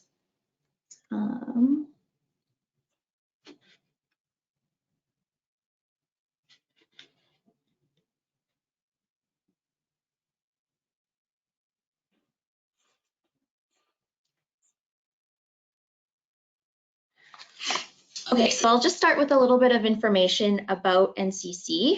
So we are a nonprofit, non-governmental organization, and we've been around since 1962, so almost 60 years now. And in Canada, we are the leading national private land conservation organization. And so the bulk of what we do is really securing land for the purposes of conserving that land and all of the biodiversity associated with it in perpetuity. So in terms of what guides our work, we envision a world in which Canadians conserve nature in all its diversity and safeguard the lands and waters that sustain life. And our mission is really to lead and inspire everyone to join us in creating a legacy for future generations by conserving important natural areas and biodiversity across all of Canada. So as a national organization, we work throughout Canada in all provinces, as well as by supporting partners who work in the Northern Territories. And we really try and focus the conservation work that we do in priority areas and where habitats and species are facing the greatest threats. And of course, in Canada, given where settlement has occurred, that tends to be in southern areas of the country. That's where there's more people, where there's the more land conversion associated with resource extraction and agricultural production and urban development. So to date, NCC and our partners are conserving about 14 million hectares, which is about 35 million acres of habitat across Canada. So in terms of what we do as an organization, really at the heart of what we do is conserving land for biodiversity. And this involves securing land through a variety of means, whether that's lands that are donated to our organization or lands that we purchase, or through other mechanisms like legal conservation agreements. And then also managing those lands as well. And there's many different facets to land management. In Saskatchewan, for example, management might include fencing off an area and leasing that land for cattle grazing to keep the grasslands healthy.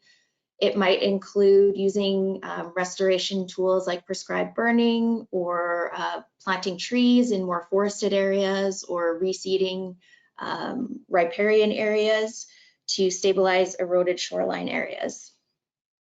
And we are a science-based organization, so we try and use the best available information to inform the conservation work and planning that we do. And we also use monitoring as an important component as well. So that would include things like surveying for species at risk, monitoring and controlling invasive species. And we also partner with many different agencies and universities to conduct research on the lands that we manage, so that we can then use that information back into our plans to inform those plans. And then finally, another major part of what we do is engaging the public through outreach and education. And this includes everything from webinars to leading guided nature hikes, to hosting volunteer events where people can come out and actually participate in conservation work through planting trees or pulling weeds, and also by engaging with educators to bring students and youth out onto the land to learn about the environment and species at risk and various aspects of conservation. So that's a little bit about the work that NCC does and sort of where we work in Canada.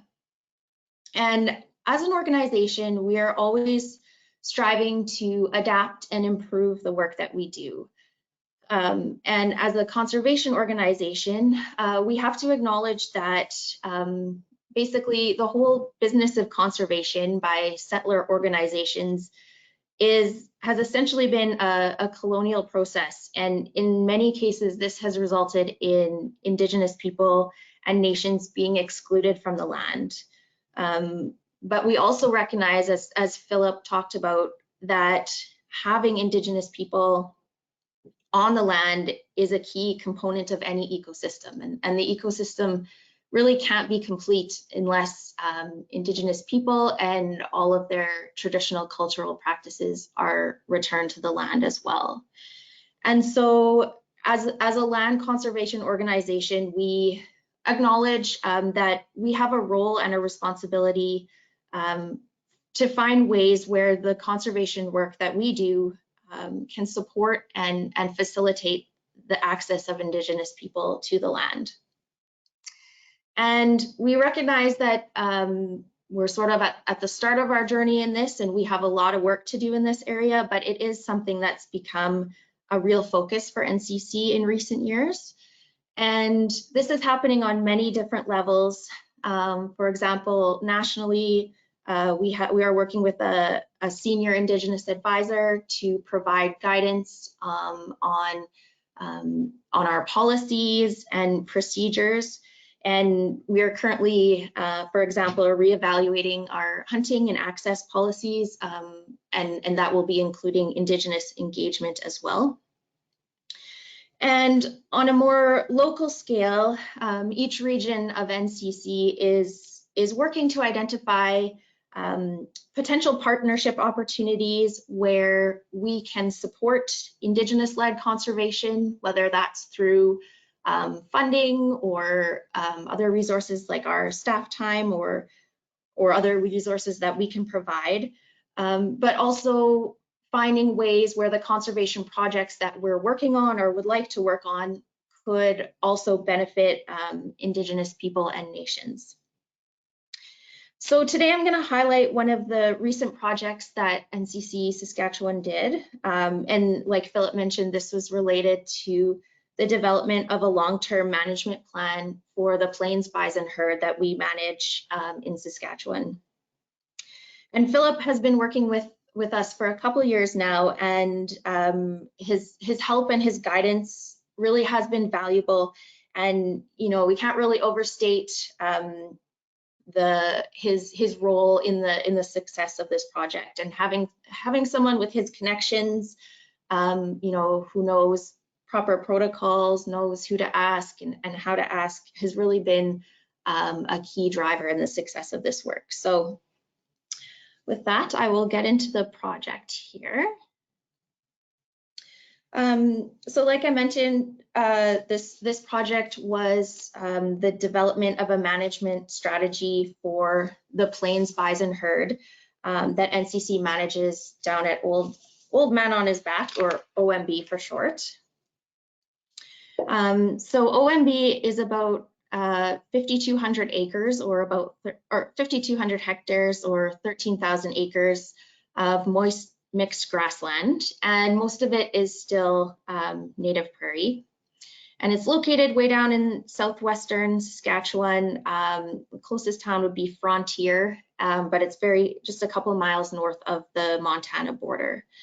And one of the things that we learned throughout the course of this project, and as Philip alluded to as well, is that this area, as well as the Cypress Hills just kind of to the north of it, really has significance for many different Indigenous nations, and it has a lot of importance as sort of a meeting and gathering place.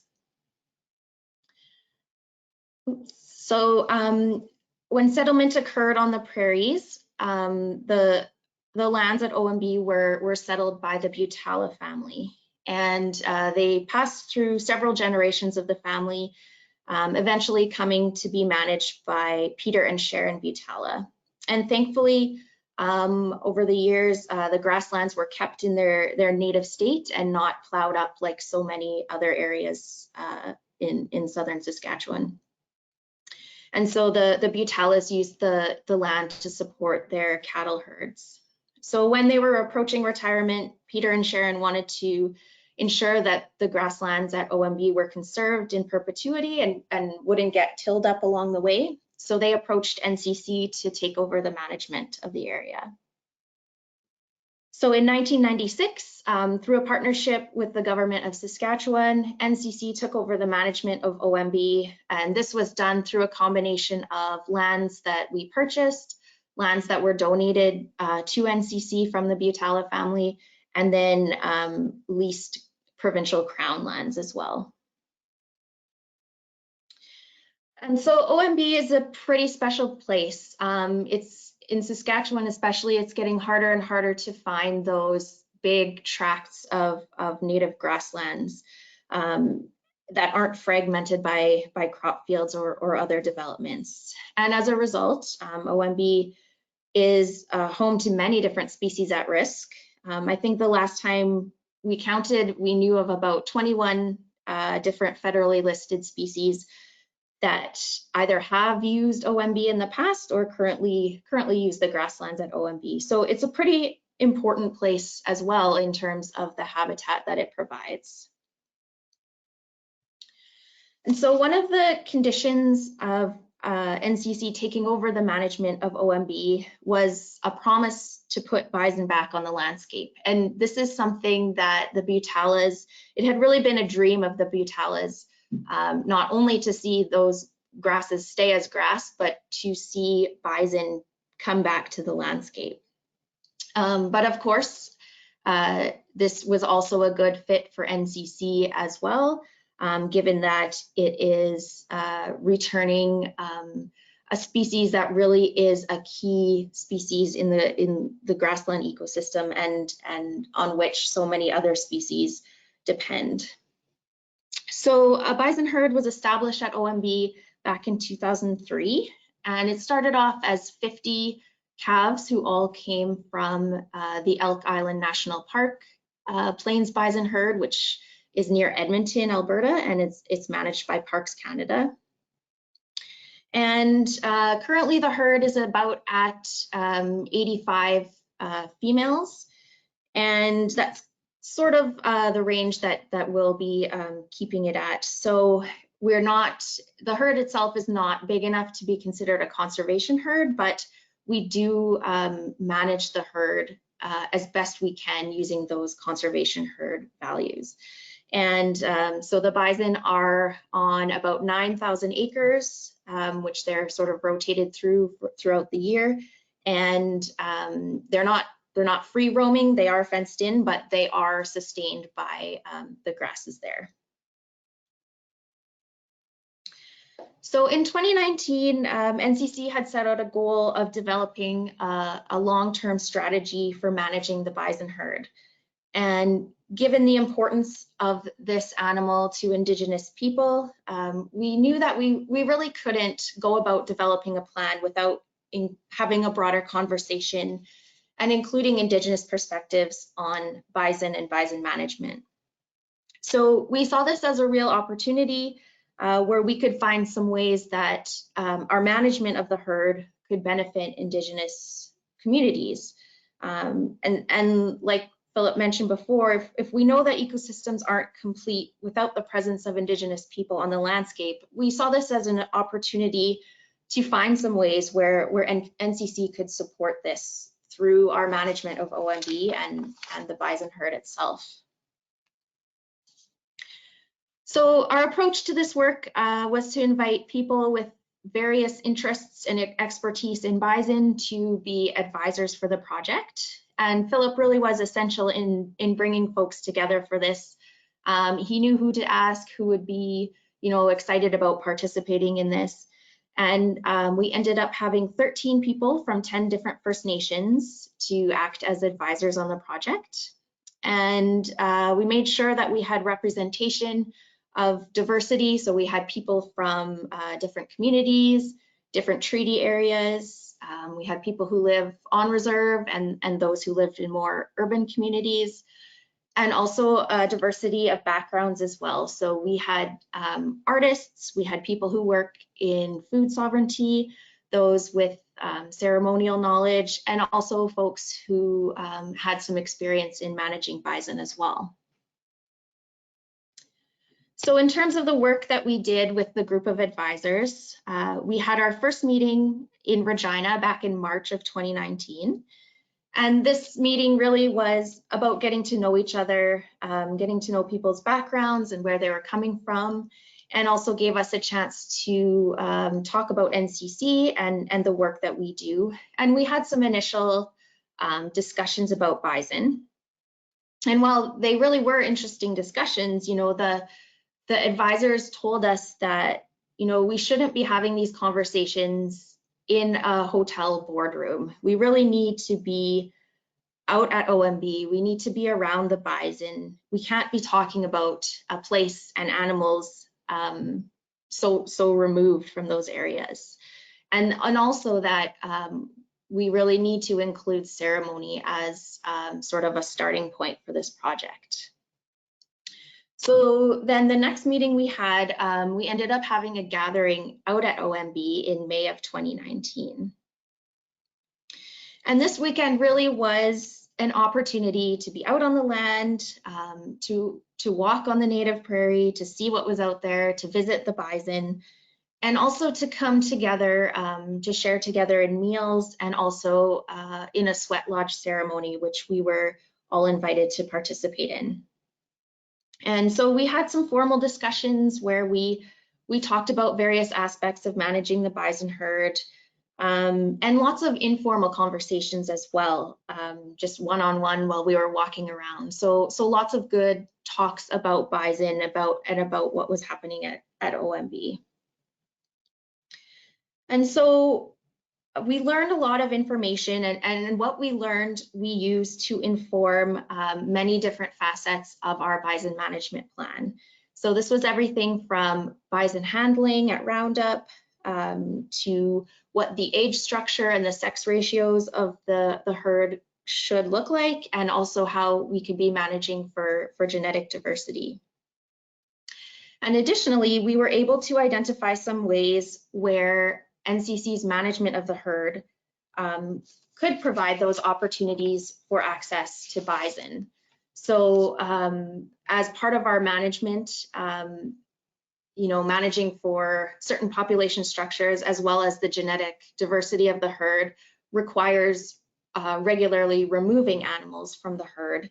And so this was identified as a way where we could provide that access to bison, whether that was through harvest opportunities or by supplying animals to join other Indigenous managed bison herds to kind of bring some new genetics into those herds.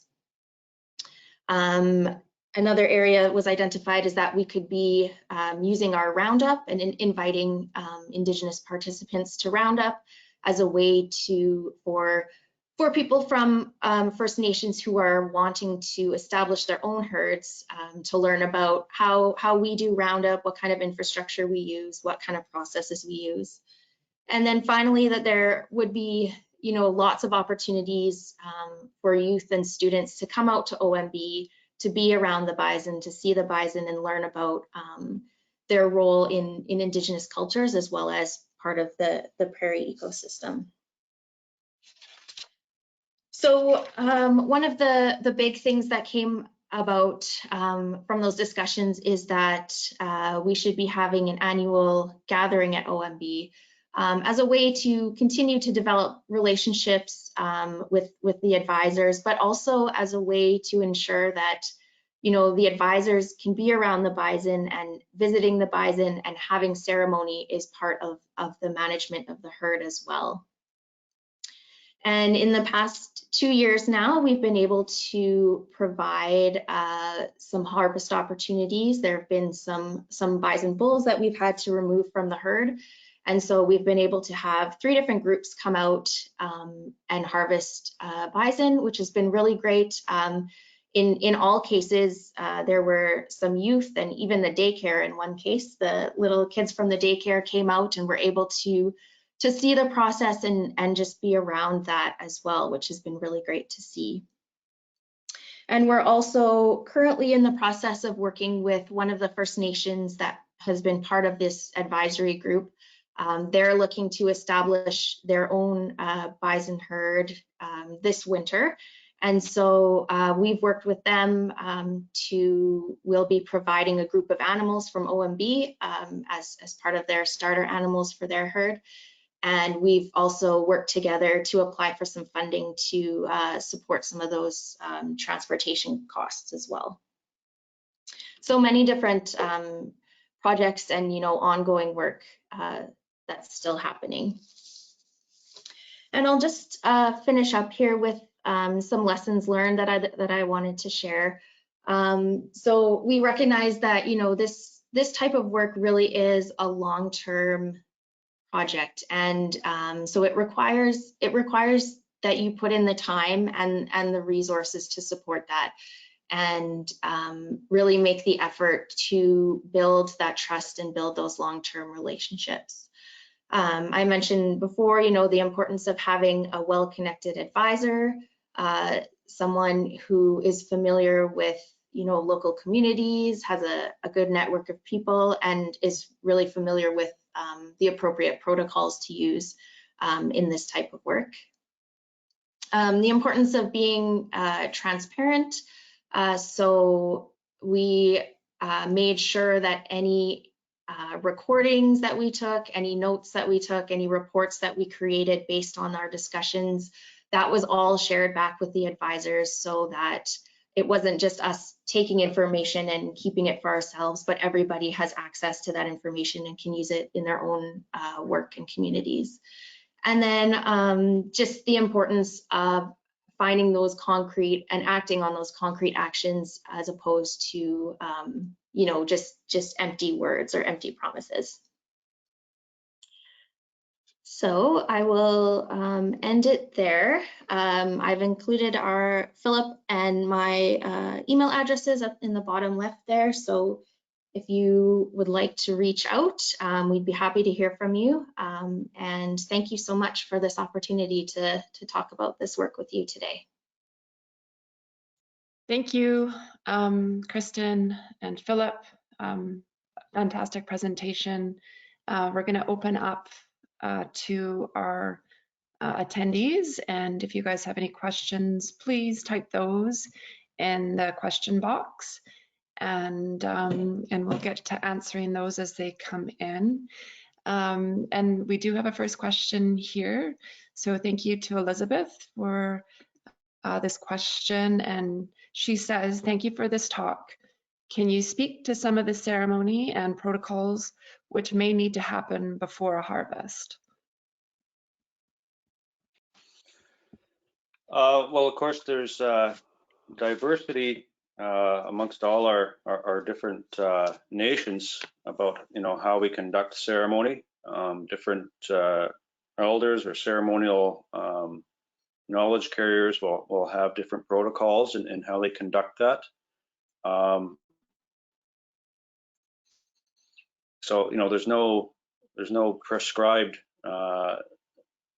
way of doing it that's, you know, an intertribal sort of way. So although, you know, for us, when we were at OMB, because we were having that intertribal gathering, you know, we shared a sweat there. And of course, we had, you know, different linguistic groups all attending.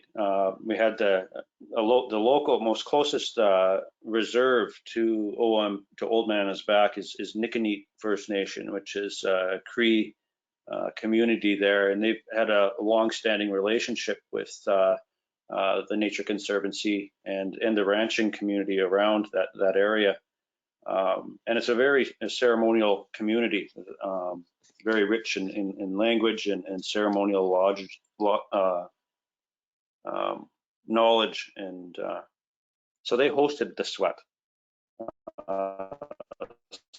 So for the most part, it was a Cree sweat, but we had a Dakota elder there too. So, you know, it was a shared space where different linguistic groups ran, you know, different rounds in each of the 4 rounds of that sweat. So, you know, that was a little bit different for us to do. You know, some people are comfortable with that, some aren't. But it ended up being a really beautiful day for all of us there to share that with each other. But yeah, there's different protocols. So, you know, when we've allowed different communities to come and to harvest the buffalo, you know, we've had Nakota communities come. You know, they will have their own ways of doing things. And you know, I've had the opportunity to harvest buffalo there with my relatives, where we've come. You know, we conduct you know, pipe ceremonies in the Niheo way, the Cree way. So yeah, you know,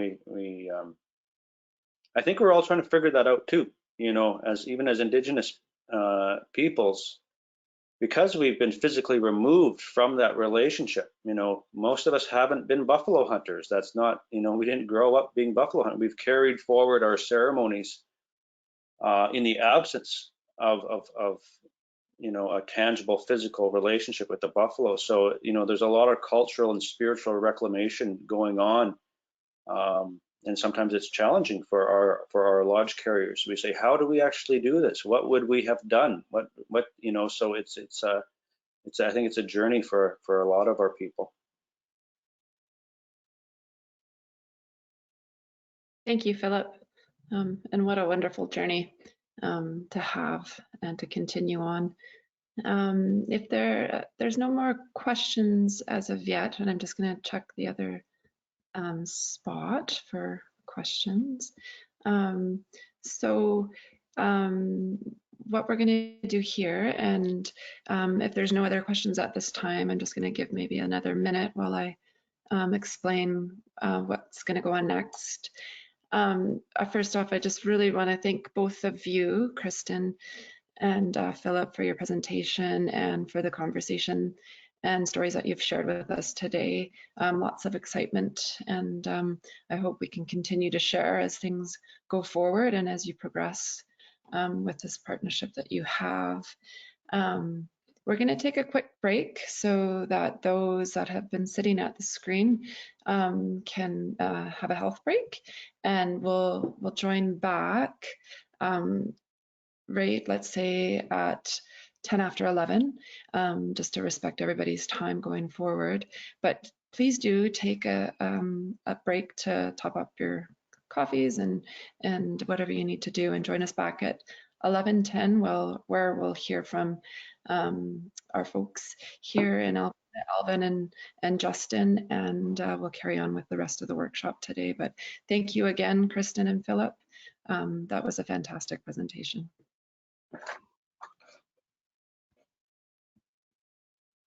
Hey, thank you.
Welcome back, everybody. I hope you had a great little break.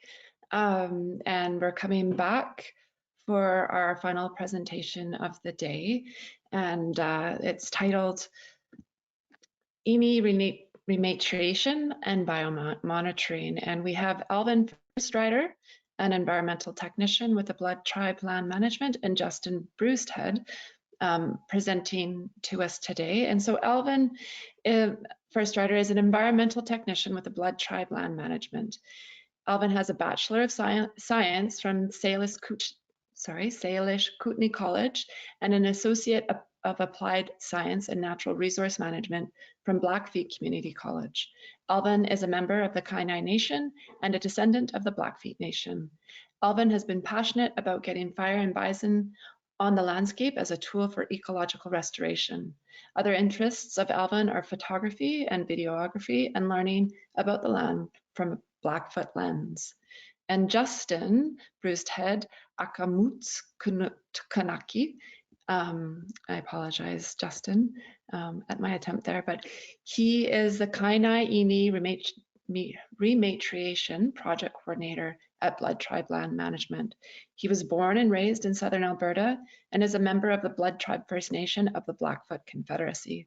Justin received a post-secondary diploma in renewable resource management from the Lethbridge College in 2017 and a Bachelor of Applied Science degree from the Lethbridge College in 2019. Justin enjoys the outdoors and is an advocate for grassland conservation and restoration on the Blood Reserve. So thank you to Alvin and Justin, and we'll proceed with your presentation. Alvin, are you ready?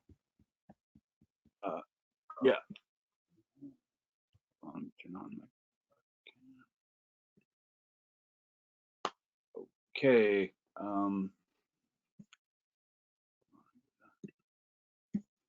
Okay, Mr. Aniko, Natoyin.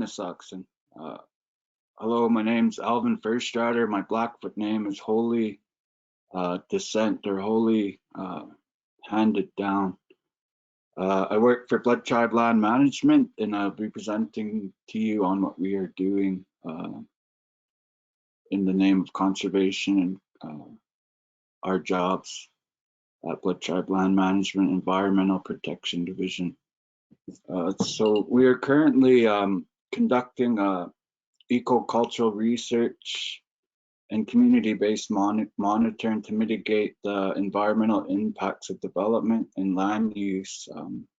We're utilizing a holistic approach to create a better understanding of awareness of environmental issues and contribute to the sustainability of Ghana.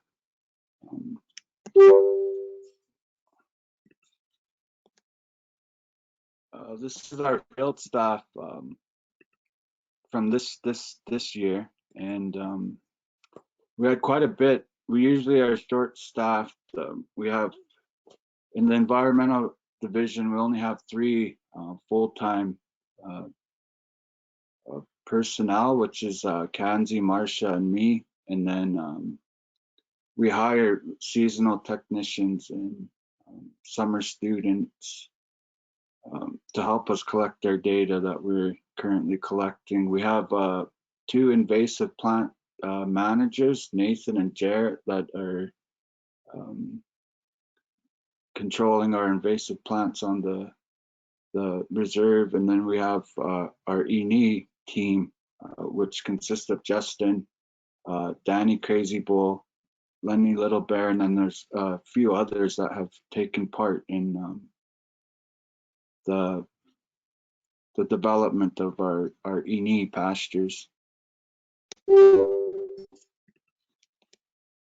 So the Blood Reserve is it ranges from the mountains to the prairies. We have our timber limits that is 7.5 square miles, which is on the left side of the presentation. And then our main reserve, which is 549 square miles, which is heavily fragmented. And we have a map there just kind of showing the current land uses, which is dominated by agriculture, then flows into oil and gas and a number of other developments.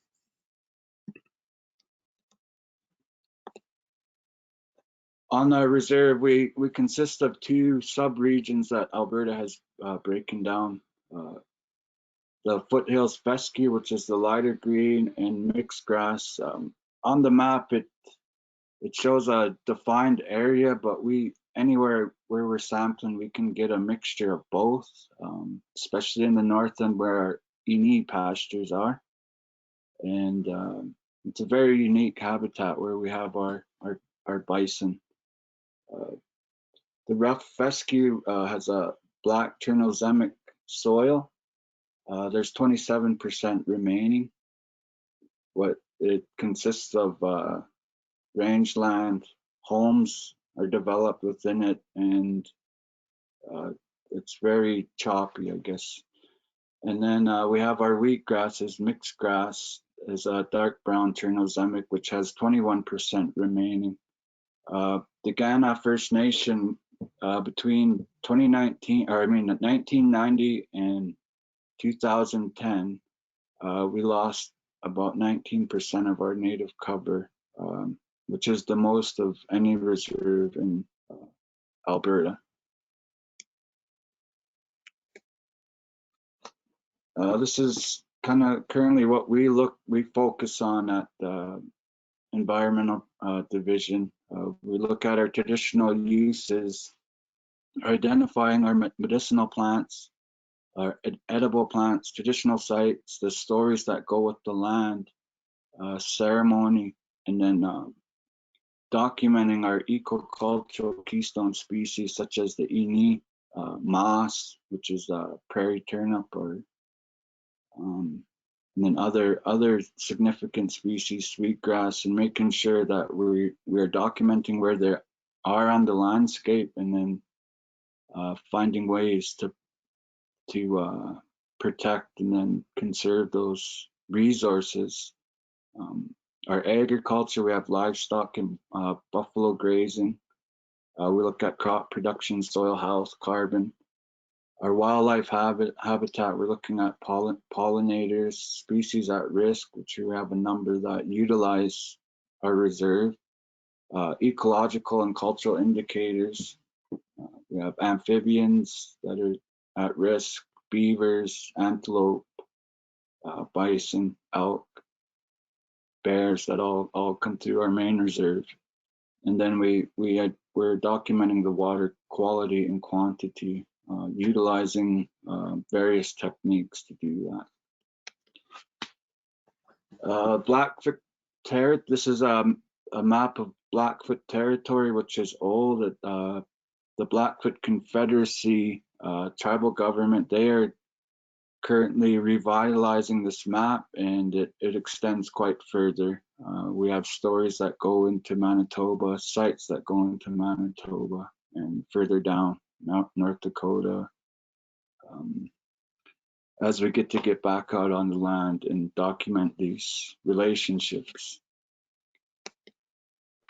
The Iinnii Buffalo Treaty, in 2014, Ghana was among one of the First Nations that signed, 31 signatories. It's an agreement among the nations, federal, provincial governments, NGOs, corporations, conservation groups, researchers, farmers, and at getting bison back out on the landscape and rekindling those kinship relationships that bison have with all the nations. The Buffalo Treaty, it began like in 2008 with like Paulette Fox, Keith Iinnii. They would go do interviews with the Blackfoot nations and spend time with the elders, and a lot of the elders said the buffalo were missing, or bison were missing from the landscape, and was much needed to get back and promote that bison back on the landscape, and getting trying to get a free-ranging buffalo herd that is transboundary, that can be moved between the two nations. So yeah, we're working towards uniting nations with the Buffalo Nation. The ecocultural restoration, this is a quote, the concepts of repatriation is refined with the inclusion of the concept of rematriation. And when braided together, weaves modern Western science with traditional ecological knowledge into a tapestry of life that is dynamic, holistic, and reflects the life values of Ghana. This is projects, and we have one of our traditional knowledge holders, William Singer, is doing a prescribed burn on his landscape where he is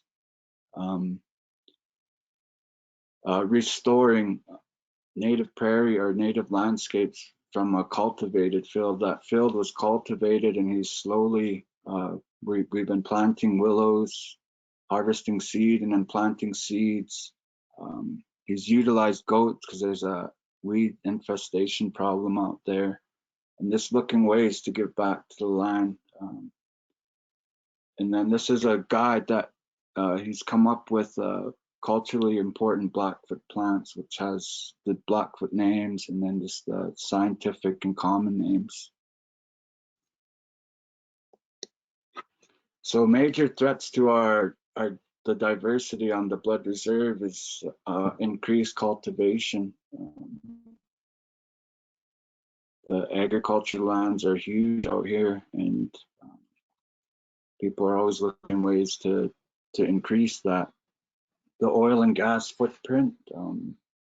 We have a huge oil field out in the north end by our Bison, and just being able to manage all these developments in a sustainable way is key to continuing having our grasslands out on the north end of our reserve.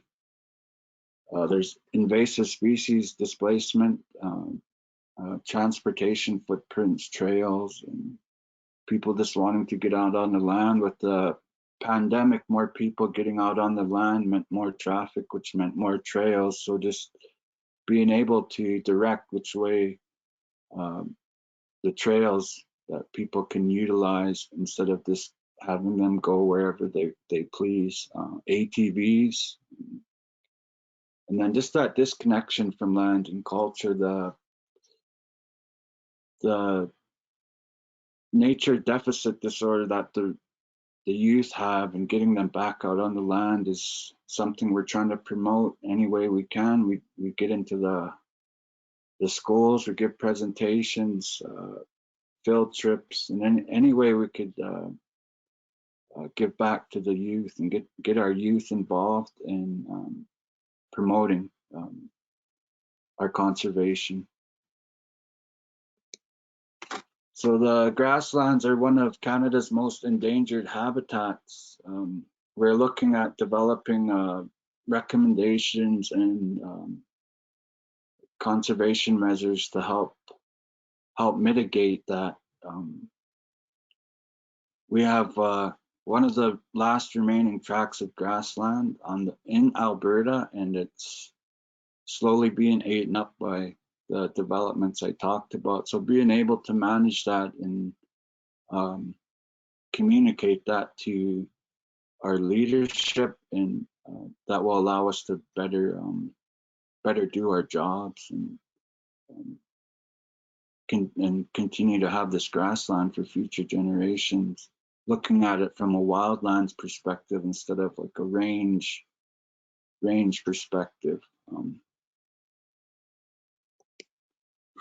And then I'll turn it over to Justin for a little bit, and then I'll be back to finish the presentation.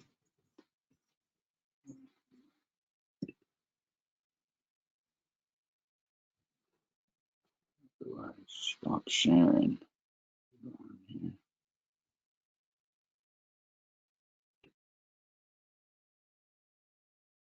We can see your screen now, Justin. You just need to go into. Perfect. All right, well, okay, everybody. My name is Justin Brewstead. I'm from Iinnii Iinnii Rematriation Project Coordinator at Blood Tribe Land Management. And yeah, I'll just be presenting a little bit on the cultural importance of grass. Just a quick tidbit on the importance of conserving grasslands and Iinnii project as well. So I'll just go ahead and get going with that here. So on this first slide I have here, if you can all see that, that image was taken by, shoot, I'm forgetting his name now. But anyway, it's a picture. It's a photo of 3 Pagan warriors. So Pagan or Piikani, they're members of the Blackfoot Confederacy. So Pagan, so Piikani, Amskapi, Piikani, Siksika, and Gana were all parts of the Blackfoot Confederacy, and those are our I guess you could say brother or sister tribes, however you want to say it. So this image here is of 3 warriors. I'm not sure where this image was taken, but it's just I just really love this photo because it shows like really healthy grassland out there, a nice little creek, and it would be really cool to try and find this area and kind of compare it to this image to what it looks like now, almost similar to what the Mount Legacy program has been doing. But so anyway, yeah, so the Blackfoot word for our grasslands is a so pretty tough word, but so I hear that a little bit here. So what are the Sakhyuks? Why are they important? Well, I don't know if I really need to preach that to you guys here because we're all fairly aware of how important our grasslands are. But our grasslands, they protect our soils from erosion. They filter nutrients and sediments out of our waterways. That part of that erosion reduction, erosion protection. Probably biggest thing they do is they mitigate the effects of climate change by absorbing vast amounts of our atmospheric CO2 by taking the CO2 in the air and using it for their tissues. And also dense intact prairie can prevent invasive plants from establishing. And another thing that a lot of layman's folks don't understand is that there's a lot of value in native grasslands as well, and they're often always overlooked because they provide valuable forage for livestock, and that's a huge benefit for ranchers by having healthy grassland. So the Blackfoot word for that we call ourselves is Ntsitapi, or Ntsitapi Quacks means the real people. So we lived off the native prairies since time immemorial. The grasslands, everything that lived there provided us everything we needed for a good and healthy life, from animals that walked on the ground, 4-legged, and the plants on the ground, and our roots provided food, medicine, and yeah, we were extremely healthy back then. No added sugars, things like that, carbohydrates, unnecessary carbohydrates like we have in our food today. So unfortunately, with urbanization and removal of fire as a regenerative process, the near destruction of the native grassland, it's obviously had a severe effect on the animals and plants that call the prairies home, which has impacted our traditional way of life. Because one thing that our people often overlook is that grassland, it's home to all of our plants and animals that we rely on, but technically that's our habitat too, and we're always trying to emphasize that point to youth and people when we talk to them, like Alan mentioned before, when we do public outreach, and when we're talking to youth and stuff, we're always trying to drill that fact into people's heads that, hey, this native prairie, like this is our home, like this is our habitat, this is what we lived off. So we got to keep that intact, and rather than cultivating it just to make a quick buck, right? So we're going forward. So the Iinnii are a huge part of grassland restoration. Keystone species that have been missing from our grassland, specifically the Blood Tribe territory, for I don't even know, like roughly 100, 200 years. I don't even know the exact number, but it's a very long time since we've had Iinnii roaming naturally on the plains out here on the Blood Reserve. So just a little bit about the Iinnii Rematriation project. So of course Iinnii, Iinnii is the Blackfoot word for bison, or plains bison, or buffalo in general. So the Iinnii Rematriation project, so just going back to that term that Alvin brought up earlier.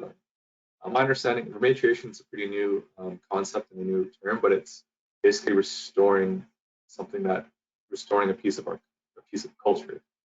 And so Iinnii were essential to our survival, spirituality, and our sacred societies. And a lot of our societies, ceremonies were based around the buffalo, and our stories. So Ghana, we became signatories of the Intertribal Buffalo Treaty in 2014. And that was a huge step for us for buffalo restoration. So returning Iinnii to Sakyo is of course going to benefit our culture. It's going to benefit our economy, public health, education, research, and environment. So I'm just going to get into that a little bit more here. So steps to restoring our Iinnii. So the Ghana Chief and Council, they approved the implementation of a startup cultural herd on the north end. So the north end, there's like in those maps that Alvin showed earlier, it's a pretty huge area of intact native grass, a little bit of fragmentation in there from industrial disturbances like oil and gas wells. There's also a huge transmission line, huge Alta line, as you can see in these photos here, that goes right above our paddock. And so kind of an interesting spot to choose to put our paddock, but people were worried, the buffalo are going to freak out. Those lines there, they're pretty fine. And the benefit to that is getting them used to disturbance, because they're right by the highway. They're gonna face a little bit of disturbance here and there. So there's a total of 13 pastures on the north end, but Chief and Council gave us access to 4 pastures for the time being, because they want to see how this project is going to play out over the next 5 years. And so if deemed successful, Chief and Council will look at giving us access to more pastures. But for the time being, this startup herd, it's a cultural herd, it's for eco-cultural purposes.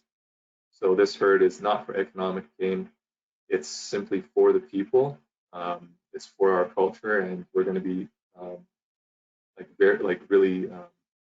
monitoring their ecological effects to see firsthand what benefits restoring bison to the grassland is going to have. So we're going to be doing native-led research that's already ongoing right now.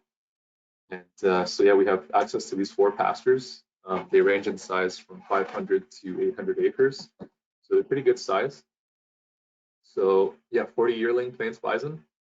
So we had 25 cows and 15 bulls were transported from Allyship National Park to the Blood Reserve on February 12th, 2021. Some of them we thought most of them were going to be yearlings, but some of them were as young as 3 months old. So we had a few in there that were kind of runts of the litter. Some that were roughly a year, a little bit more, maybe a year and a half. So our size and our buffalo were they were a lot different in size. A lot of our members were, when we dropped them off, a lot of our members were really excited. They're also disappointed with how small they were. We had a lot of people say, "Oh, how come they're so small?" Well, they're only yearlings, they're not full-grown bison yet. And but because we are still working on building up these pastures, that kind of worked in our favor to get yearlings, because now we can work on things before they start breeding and multiplying once they reach sexual maturity. So getting yearlings kind of did benefit us. But these photos here in the top right, you can see our herd. Well, it's a small snapshot of our herd when we moved them into our north pen, and below is kind of like a photo of our entrance gate. And so you can kind of get a general idea of the landscape that we're living in right now. So here's some videos of the training at Iinnii. I'm going to try and play these. I'm not sure how well they'll play or how well the audio is going to work, but this video on the left here was the day of the release, and that was in our round pen. And so yeah, I'll just try and play that and see how it goes.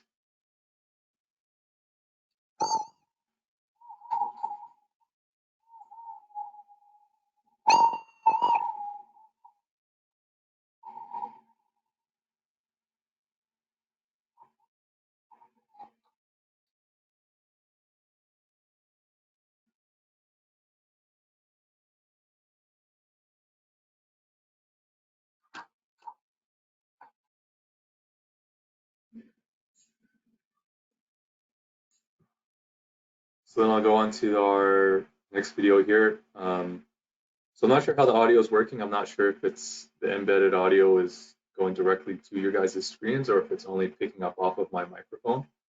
But yeah, feel free to, Allyship, if you want to let me know if it's, just feel free to chime in if it's not working out as well.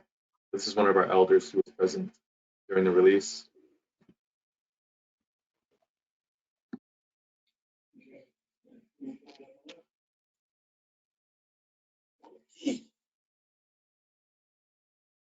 Yeah, Justin, we can't hear. No? And I have the video uploaded here, so I can try on my end if you want. Sure. Carolyn. I'll just switch presenting to you then, eh? Yeah, I'll take the screen share and go into that. Full screen and Okay, yeah, I'm recording now. Okay. Okay.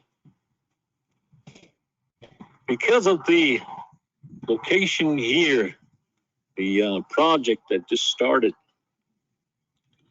we just had our land blessing and prayers to help out the people planning and working here and to give it a blessing that's in our traditional ways or customs.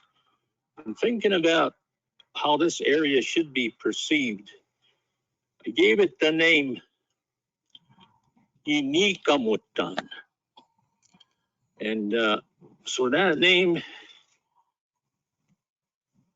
pretty much encompasses the a safety or security zone for all of the buffalo, which would then, in our way of life, give us life, to keep going for our future, So it's not only going to help us with our ceremonies, it's going to help bring back those values that were really strong, made us resilient.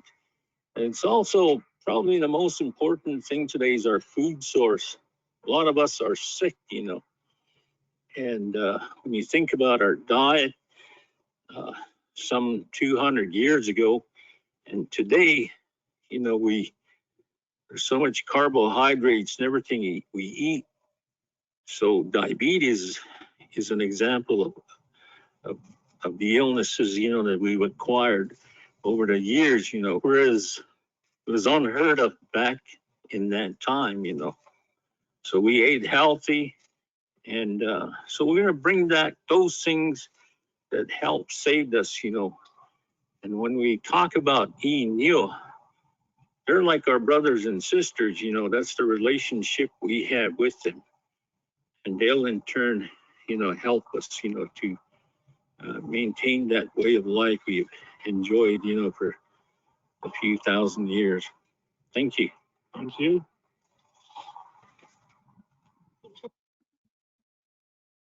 and I'll pass it back to you, Justin. All right.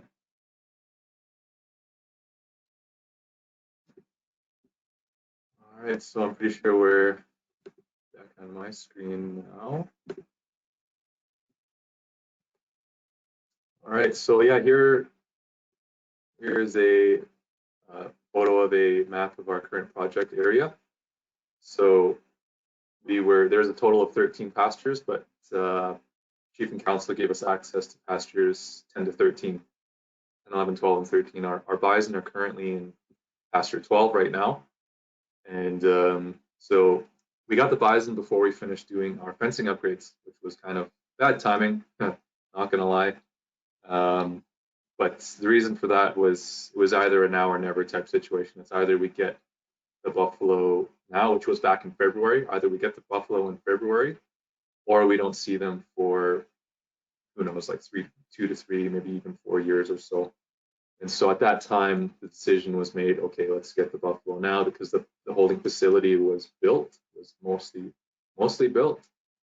And it was around springtime, was around the corner, and we figured, okay, we can probably get this done like as soon as possible. But unfortunately, we faced quite a few delays getting things done because of the pandemic, you know, getting folks to come in and work. But despite all these problems, we're still going along pretty well. And so, yeah, here's a map of our area, and this kind of yellow, kind of orange, kind of highway going through, that's the Highway 509. So it's directly adjacent to our pastures. We were worried that the highway would disturb our buffalo, but they've gotten very used to it. They don't even really care. They don't really notice anything. They're pretty calm. So this is our basic design of our holding pen. So on the top of the photo here is actually along the gravel road. So we have our entrance, our round pen, collection pen, our squeeze chutes, our drive lane, cow sort pen, and then our north pen here.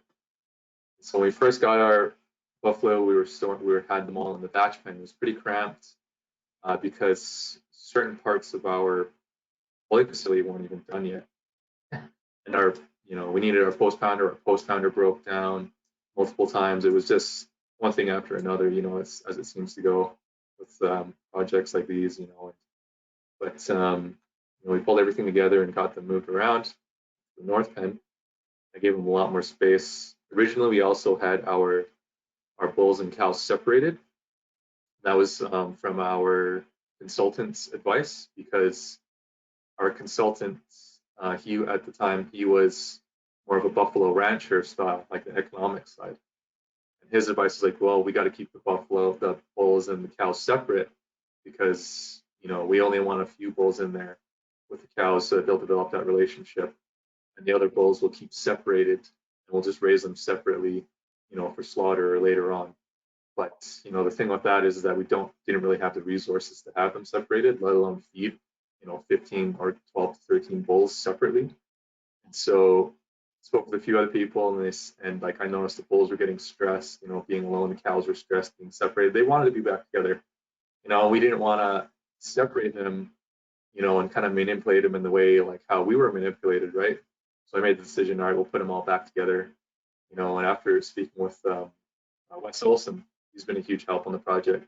He said, he was like, yeah, you don't really have to worry about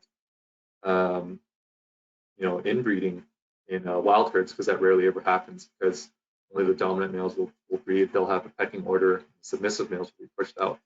So we made the decision to put them all back together. We had them all in the north pen, gave them some space for a bit, and then we started working on our extended holding pen. And so that was, I believe it's around 12 acres in size, this guy. Not entirely sure, I'll have to double check that. It's directly adjacent along 509. Took a few months to get that together, but we got that built and finished in September. We kicked them out, and they're in there right now. And now we're looking at getting a fencing crew to do the rest of Pasture 12, and that fencing crew will be hired on this week. And those guys are from the reserve. So a big thing of this project is we're looking to only hire folks on reserve to keep money flowing on our reserve. And so this is a map of our Pasture 12. Top right corner there, that's our yellow is the holding pen. That's the extended holding pen. This blue section here, we're going to be building that up as an 8-foot game fence, kind of like an 8-foot game fence extension, just in case we have to run our bison up in case of an emergency, so that they don't hit our fence and then bust through onto the highway. So on the right here, it's all going to be 5-strand wildlife-friendly fencing. That's going to allow the transboundary of ungulates and other mammals through the area, but it's going to be roughly 5 feet high, so it's too tall for bison to attempt to jump.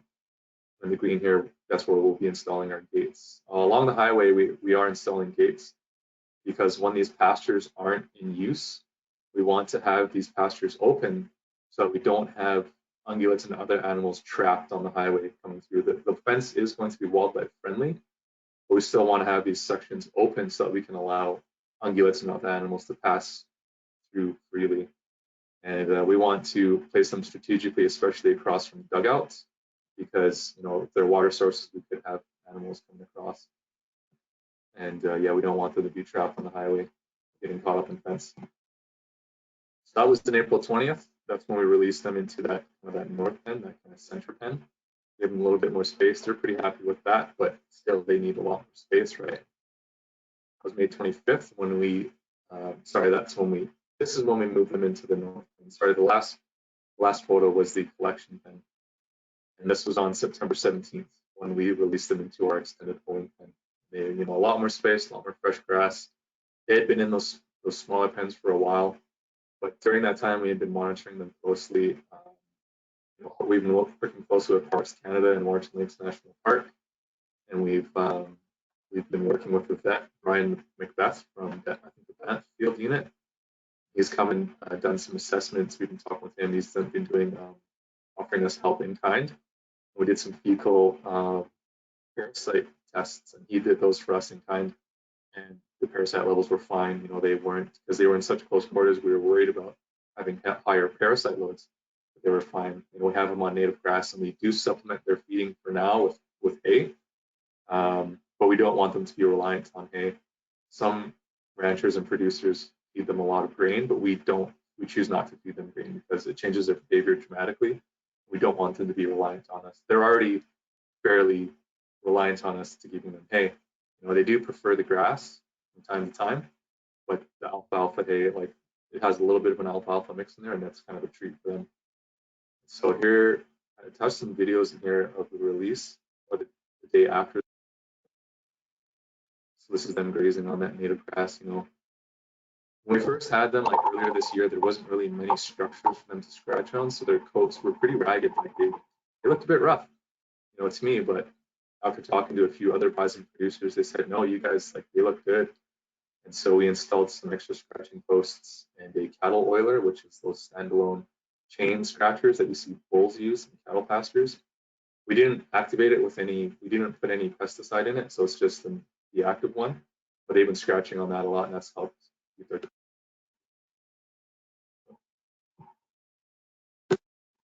So this is one of our cows, you know, and she's pretty excited. It's pretty funny to see them when they get into a new area. They just prance, they sprint, they run, they fake charge each other. And so it's pretty awesome to see them, you know, really excited to be in this bigger pen. But even still, it's been about a month. We've got a fencing crew lined up now to do the rest of pasture 12. And they estimated that would take about a month. But even still, in that extended holding pen that was in this photo here, like, even still, like, it's been a month and they're grazing it down pretty fast, and you know, their uses are getting pretty all over the place. We had them in smaller pens. We cleaned up after them every day, but in this pen we kind of left them to themselves for a bit. We were just kind of focusing on other things, but you know, their feces are getting right up there. So now I've instructed our field crew to, you know, clean up after them and keep that thing as tidy as they can. So some further steps to restoring Iinnii to the grasslands. So, you know, the Iinnii have arrived. We need more improvements to our pastures, such as, you know, we still need more fencing upgrades for pastures 10 to 13. We still need to secure our water sources and install some solar troughs. So we do have dugouts out there. One big thing I forgot to mention is that North End used to be a cattle ranch before it was Lead Tribe Band Ranch. That was deactivated, and you know, all the assets were liquidated. So our elders spoke up and said, hey, why don't we put buffalo out there? That was around 3 to 4 years ago. And ever since then, we've been making these efforts to restore buffalo, and we got buffalo back. And now we're just taking this ranch that used to be cattle, and now we're upgrading it for buffalo. There's some dugouts out there that we have to secure, so we've got to fence them off so our buffalo aren't, you know, trapping themselves in these poor dugouts. We're installing solar-powered water troughs to pump water off-site, so we don't have our buffalo going into these dugouts.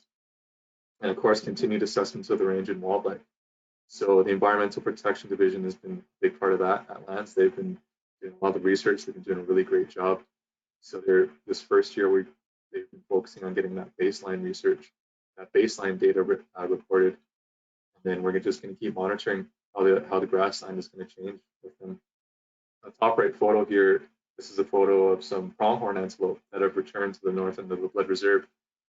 Spoke to some folks from our community, and they said pronghorn haven't been out here for decades. You know, like, not since some of these elders that I've talked to, they haven't seen them since they were kids. So they've been slowly making their return, coincidentally, to the north end of the Blood Reserve. And this is one of the does that had a fawn this year.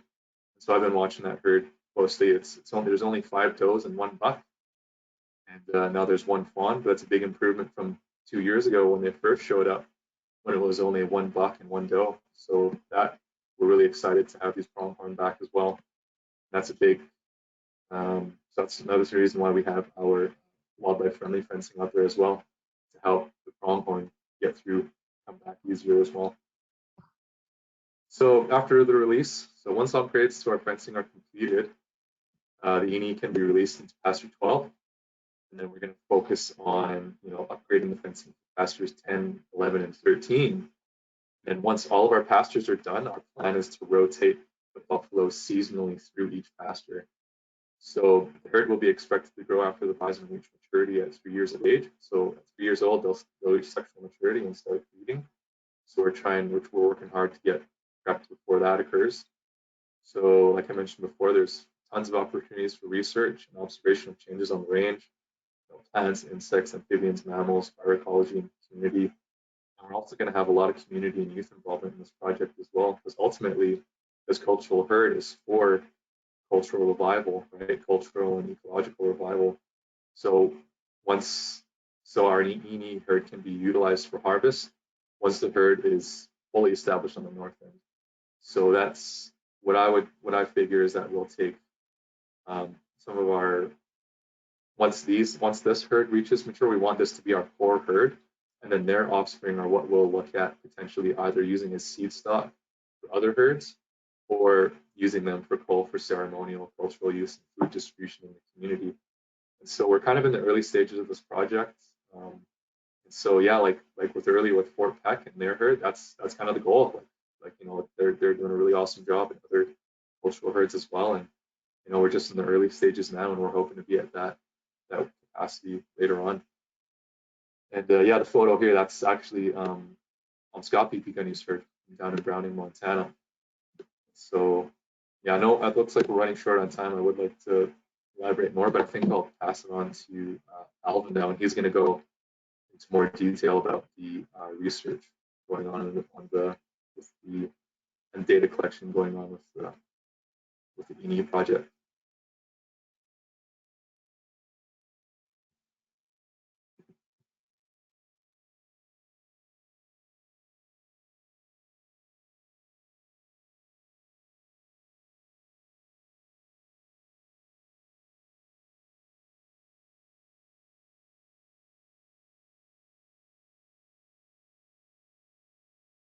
Oh, sorry about that. Yeah, I'll try to hurry.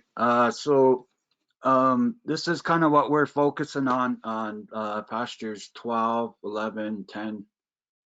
Getting that baseline. We started last year collecting range health, migratory bird surveys, water quality, Iinnii, looking for amphibians.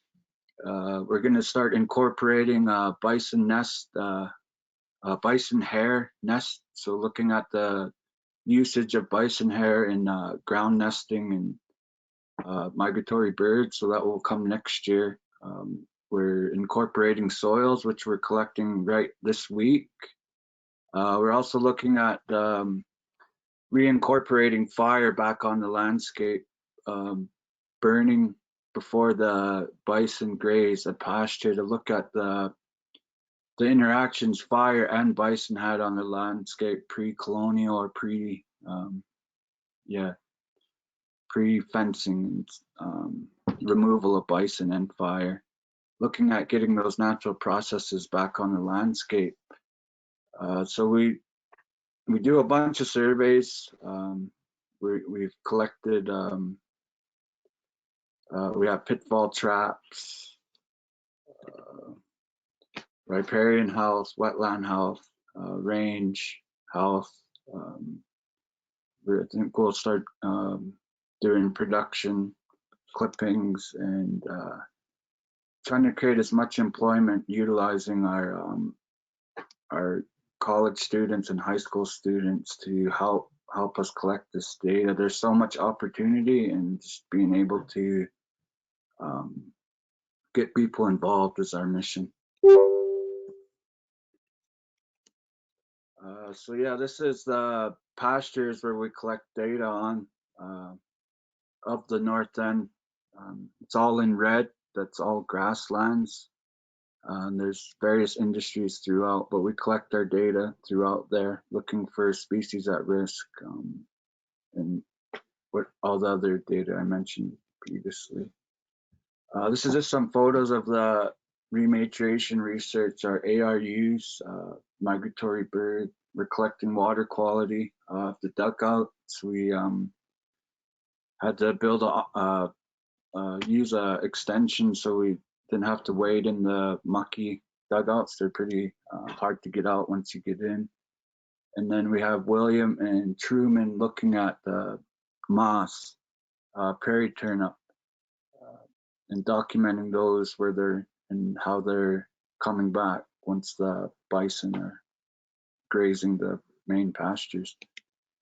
Our expected change is the presence of Iinnii will influence our bird diversity and behavior. We're hoping we get our species at risk. We live right on the boundary of burrowing owls. They historically were in the north area of our reserve, and the last 20 years I think they haven't been documented. So as the bison get out, start wallowing and create more of a grazed ecosystem, we're going to look at from the ground up, so insects all the way up to ungulates. Like Justin mentioned, we'll have wildlife friendly fences. We do have antelope. We've seen elk out there. There's reports of black bears that were down by pasture 10 this year. So we have a wide diversity of animals that utilize that area, and just being able to keep our corridors intact and keep our corridors open so these animals can migrate through. Our migratory bird, this is from last year. I haven't been able to document this year's data yet. We've been super busy. So 345 individual observations, 48 different species. Our most common is the meadowlark, 8 raptors, long-billed curlew, sprags, pipit, Ruginous hawk, bald eagle, are all under the Species at Risk Act, and they've been documented out in those pastures.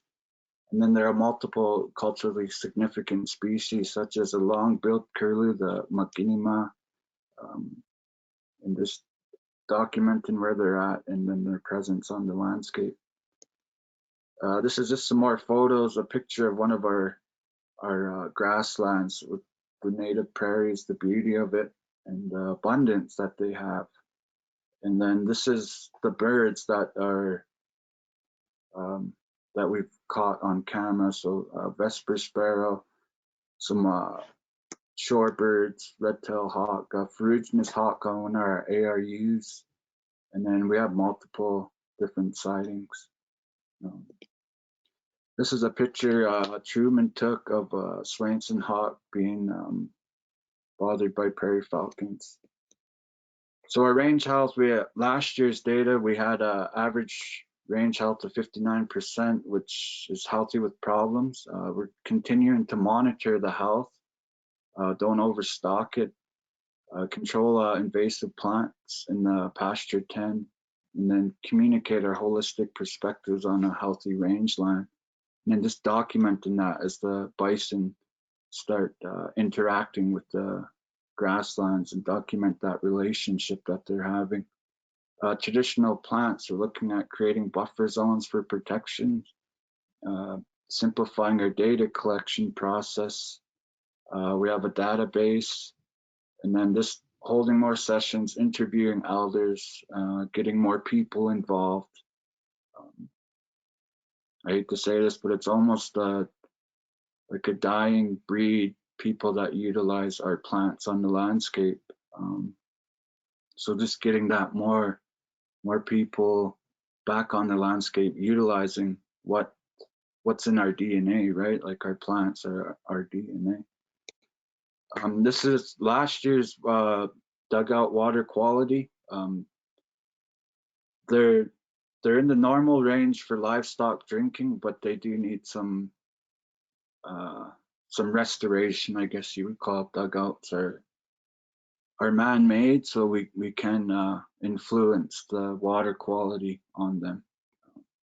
But yeah, we've been collecting dugouts for the last water quality the last 2 years in the pastures. Iinnii, so looking at amphibian identification, there's a northern leopard frog, which is a species at risk on the in Alberta, and we are looking at their presence in the pastures. We do have one coulee that is isolated in the central area of our reserve that actually has a healthy population of northern leopard frogs that we found this year doing a fire severity assessment, and we just randomly happened to see northern leopard frogs. So we've been doing surveys out there, and they're healthy enough, and we're going to look at utilizing them as a population that we could use to transplant throughout the reserve and the timber limits. These are just some pictures of our environmental surveys. The map in the middle is just different survey points, different bird range health, traditional plants. We got Truman and Jameson putting up an ARU in the bottom right. We have William growing sweetgrass at Noppy's garden, and we were there braiding sweetgrass, helping him braid sweetgrass. We're using that as that population of sweetgrass that he's growing to start restoring areas. Sweetgrass has been over harvested on the reserve, and restoring and replenishing the areas that people harvest. The top left, we're harvesting, or we're pulling knapweed with the invasive crew. We have 2 knapweed pull days, and we're just out trying to get as much knapweed as we can at the old agency, and trying to minimize the transfer of weeds into the pastures there. I get pretty strict on people driving out there and making sure their vehicles are clean and free of debris, because it doesn't take much for weeds to get established, and if they do get established out there, it's gonna change the whole dynamic of that area. And then on the bottom left, there's Truman and Jameson were collecting pitfall trap dung beetles, looking at the presence of dung beetle on the range, the Iinnii range, as they move about.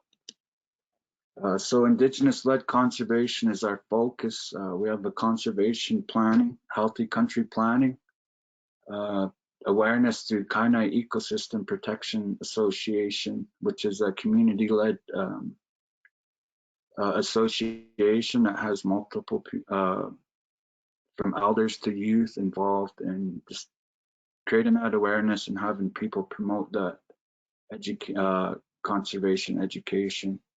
Our research, we're co-development based on Ghana values, so weaving our values with Western science and documenting the interactions. And then citizen science, we're looking at getting people involved, help us collect data that's not so science intensive, and such as our ARUs, or they could even help come out do range health, and like we always invite the public to join us if they'd like, and then monitoring our activities through participatory video. This is from last year, the Keepa. We went out on a field trip, and William's talking about a medicine wheel on the north end, discussing the importance and the connection that each medicine wheel has to us and to the landscape surrounding it. Each one is connected to each other, and through that is connected to us and connects us to our landscape, the stories. Marcia's talking about the importance of that north area. We call it Weasel Fat Flats, and she's talking to youth and other people. We have William's dog. He's right by a puffball mushroom, which is significant to our people. We utilize for punks, but it also has a traditional story behind it. And then we have a Snake Butte Coulee, or Box Canyon, which has a prairie falcon nesting the last couple of years, but during runoff, it has a waterfall, and it's a very unique formation within the coulees. People think of prairies as flat, but when you go out on the landscape, these type of formations open up. And then we have our invasive plant control program. They're utilizing goats, beetles, spraying, having weed pool days. I like to call them weed powwows. And then, yeah, just trying to have an integrated pest management instead of just focusing on chemicals. They're trying to utilize as many techniques as they can in an environmentally sound way. Our current invasive plants that are documented, we have leafy spurge, which is horrible, burdock, which is same thing, and spotted knapweed. And we are slowly getting others that are coming in from outside, from the rivers, and then slowly migrating up into our landscape, which is a real problem. And that's, I don't know how we can manage that. And yeah, just the acknowledgements of, like to acknowledge Wood Tribe Land Management, the Buffalo Treaty, and all the people involved in that. It's been a community-led initiative, and it started way back, like with, I said, Paulette Fox, with all the elders, and Leroy Little Bear, Keith Iinnii, and then just, yeah, it's built so much momentum. It's awesome. Napi's Garden and Guttaya Seed Bank, which we're looking at harvesting traditional plants and native seeds and utilizing them to restore areas that have been damaged on the landscape. Waterton Lakes National Park, Kim Pearson, she's been so instrumental in helping us get weaving Western science and our beliefs into documenting the changes. Old Man Watershed Council, they're very supportive of us. The Resilient Institute, Lethbridge Research and Development Center, and then Creekside Goat Company. There's so many more, it's hard to name everybody. And then who we are, our vision is for Ghana to value and live in a clean and healthy and protected environment that supports a sustainable society, balances our economy and traditional connection to the air, water, land, and animals. Just a page of our reference. Thank you. That's Truman right there, hugging a tree. And that's our presentation. Thank you, Alvin and Justin, so much for your presentation. There's a lot going on, and it was so wonderful to hear about everything. We do have a few questions in the question box already, and so I'll get started on those. And just to let our participants know, we do have a short closing summary of the workshop that's going to follow the question. So please stay on, and we really, really appreciate your attendance and participation today. So the first question that I have here is from Jessica, and she asks, how much of the agricultural footprint on the reserve is from tribal members versus non-tribal members?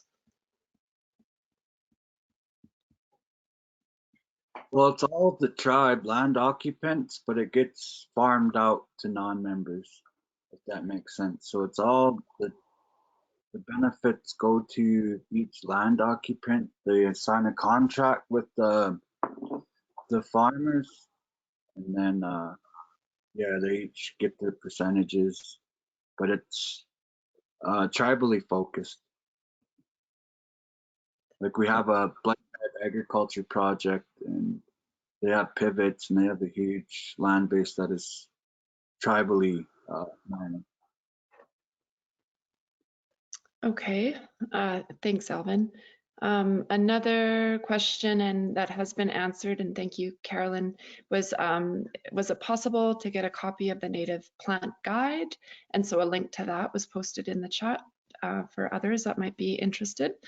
And the YouTube links, so the videos that were shown by Justin, those have also been posted in the chat, so you guys can find them there. So a question from Dale. Is, have you noticed any aggressive behavior between the male yearlings? I've heard this was an issue in other reintroductions where the ratio of male to female bison were close to 1:1. Yeah, we have noticed a decent amount of aggressive interactions, mostly charging and horning each other, especially when they were in close quarters.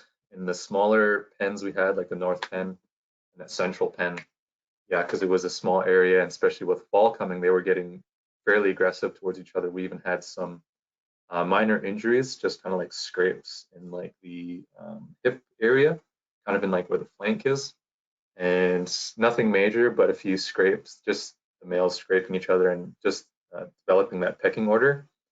Having them a small pen, of course, was not ideal at all. Like, it was enough space for them, but just not, actually, no, it was not enough space for them. But we have them in this larger extended holding pen where they're able to move around a lot more and have more space. But it's good to see that, because we can see their behavior a little bit easier. Like, they're still moving as a full unit. We don't have any of them self-isolating, which is a sign of sickness in the herd. They're all, the only time they would leave would be, one would leave to me to go get some water or check out one of the bale feeders, but for the most part, they're all sticking together. And we do have some, like charging each other every now and then, but nothing major. I think that's just them developing their pecking order. And when they were in the smaller enclosures, yeah, it was, a lot of them were fighting over feed. Like, some of the bigger ones would guard the feeders, and when the smaller ones would come to feed, they would push them out of the way. And so, of course, that was not ideal at all. And so we installed more feeding sites, more feeders, more hay bales for them to feed from. That kind of helped reduce aggressive interactions. But the biggest thing was giving them more space. Now they're in this larger area, yeah, aggressive interactions and injuries have severely reduced, but we still do see some of the larger ones kind of, pushing their personal space on the smaller ones. And yeah, it's all natural, I guess, but we are monitoring them closely for injuries and that. Okay, thank you. So I know, Alvin, that you spoke of fire, prescribed fire, but another question from Jessica is, will you be able to bring back fire onto the bison pastures? And I'm not sure if you've done so since they've been reintroduced as of yet, but if you guys can speak. That's the goal. So we took some firefighting training, wildland firefighting with Waterton, and now that we are trained, we have our fire department on board and just looking at doing it in a safe manner. One of the Waterton's personnel, they said it's best to burn in when there's snow on the ground, just because of how windy it can get. So just to be safe, we're holding off, but we're hoping to burn this winter and coming spring. I can add to that as well.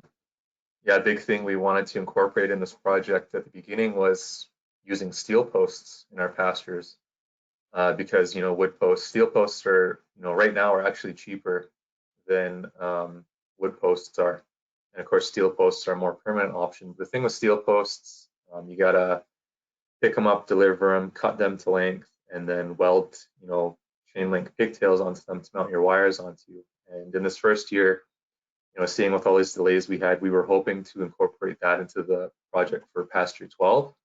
But seeing as we want to get this fence built as fast as possible and get these bison out before the snow flies, like before winter really sets in and the ground freezes, unfortunately we've had to kind of backtrack and go with wood posts in this first year. And so just for pasture 12, we're going to be using wood posts, but we are still looking at putting steel, steel posts every now and then, just to ensure that the pastures are fireproof. And but eventually, in the long run, ideally, we would like to phase out wood posts and use steel posts so that we can do prescribed burning in these pastures without any worries of burning down our fence line. We did have some pretty intense fires. I believe it was in April or May of this year, with incredible winds. And yeah, like how Alvin mentioned, that's how they found that that leopard frog colony was because they were doing fire assessments on the north end. And so yeah, so fire awareness is becoming a bit more an issue on the reserve. But yeah, we are looking to incorporate prescribed burns on the grasslands to help restore that natural disturbance process. And what does benefit the bison as well, because they follow the fire, they follow where the fires went too. Yeah, hopefully that answers your question. Perfect, thank you. And then one last question from Christian Artuzo. Truly awesome and awe-inspiring presentations today, and especially the hard work and determination behind these projects. Christian, Nishinataki, something, sorry. I can see you have so much going on, and it is incredibly impressive. I hope you don't mind if we follow up later with questions. For example, also wondering about baseline carbon sequestration data and would like to support. So wonderful, wonderful job by everybody today. We really appreciate the opportunity to hear your stories and the sharing that you have done today. And thank you so much to those attendees that brought forth questions and generated conversation. That is really, really, truly valuable to all of us.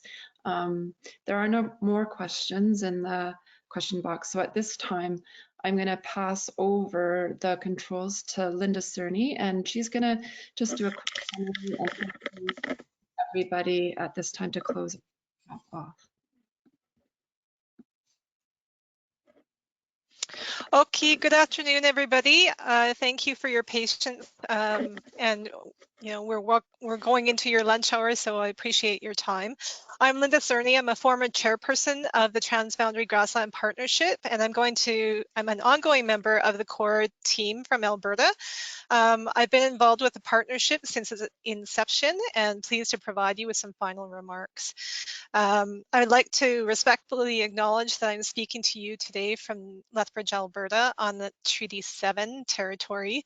It's the traditional and ancestral territory of the Kainai, Piikani, the Siksika, Tsuut'ina Nations, the Stoney Nakoda Nations, and home to Métis Nation of Alberta Region 3. I respectfully acknowledge all past, present, and future Indigenous peoples and generations that have lived and stewarded this land. I appreciate their knowledge and wisdom, and those that have shared with us today and moving forward. We'll work together in the spirit of understanding, collaboration, and reconciliation. Over the course of the last 3 mornings, we've had the opportunity to hear and learn about actions from the global and local scales and fabulous work of Indigenous projects from 12 presenters. We've learned and heard about various programs, projects, agreements across 3 jurisdictions and work across 3 countries. The importance of staying ahead of emerging pressures and not chasing them, like woody, conifer, and invasive species encroachment, an ongoing driver of grassland loss, land use conversion. Efforts to build bridges, elevate goals for grassland conservation, leveraging partnerships and funding and sustaining them, being flexible with agreements. Challenges of capacity, time to establish relationships, and scale. Opportunities to participate on committees, attending forums and summits, and continue efforts of ongoing collaboration and learning. Today, we've learned about the impact and awareness of how quickly the bison disappeared from the plains, the impact of the loss of this impact to the loss for Indigenous peoples and wildlife, and the distribution of where the bison have traveled. Many of the archaeological finds are finding that they're beyond where we thought they were. Buffalo restoration at Fort Peck, Old Man on His Back, and the Blood Reserve lands. The importance of the buffalo for cultural, ecological, and economic sustainability. The Northern Buffalo Treaty, the Iinnii Rematriation, and defining home as a balanced lifestyle. The importance of multi-generational effort, engaging the youth and elders, providing traditional knowledge to this landscape and of this landscape.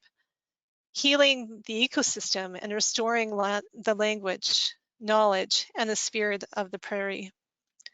Johnny talked about the experience of tasting the buffalo. I've had the opportunity to taste it. I've tasted tongue at a ceremony when I worked at Riding on Stone Provincial Park, Iinnii.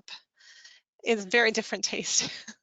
And I've seen the Iinnii on the blood reserve from the highway. That's pretty exciting. We've heard some phrases and actions, such as squeakier wheels, bringing voices together. From millions to billions, the investments that we placed on grassland conservation. Fractured mirrors, bringing pieces together for a common goal. Functional conversion, grassland changing with the absence of grazing. Keeping the grass side up, defending the core, grow the core. Buffalo wing transfer, doing action and not words, and hashtag act for grasslands. There are many busy months ahead of us, and as Christian pointed out at the day one with us, the stars are aligning for grassland conservation. On behalf of the Transboundary Grassland Partnership, I'd like to invite you to join us at our 7th annual workshop next year in 2022. We'll be monitoring the health situation with the hopes of returning to an in-person gathering hosted by our Alberta partners. If you're curious about learning more about the Transboundary Grassland Partnership or interested in joining us on the core team, I encourage you to check out the Alberta Prairie Conservation Forum website and the link that was provided on the screen recently about our partnership and for further contact information. And finally, I'd like to thank all of our excellent speakers, the Transboundary Grassland Partnership core team, members of this workshop committee, Marissa, Kevin, Carolyn, Sasha, and especially to Sasha for all her background work and making the online workshop possible, not just this year, but every year that the workshop has occurred. So she's a long timer like me. And to all our participants for joining us. We had over 75 each day and up to 105 at one point. On the screen, you'll see many of those partners that we've been working with over the last 6 years. I'd just like to remind you that we have a survey that you'll be receiving. We encourage you to fill it out and tell us how we did. This will determine future workshops that we'll be working towards and see how this method works for you. And as a reminder, these recordings will become available and on the Alberta PCF website very soon. And with that, I'd like to wish you all a great rest of your week, and Katin Maseno, which is supposed to say we'll see you later. And thank you, everybody.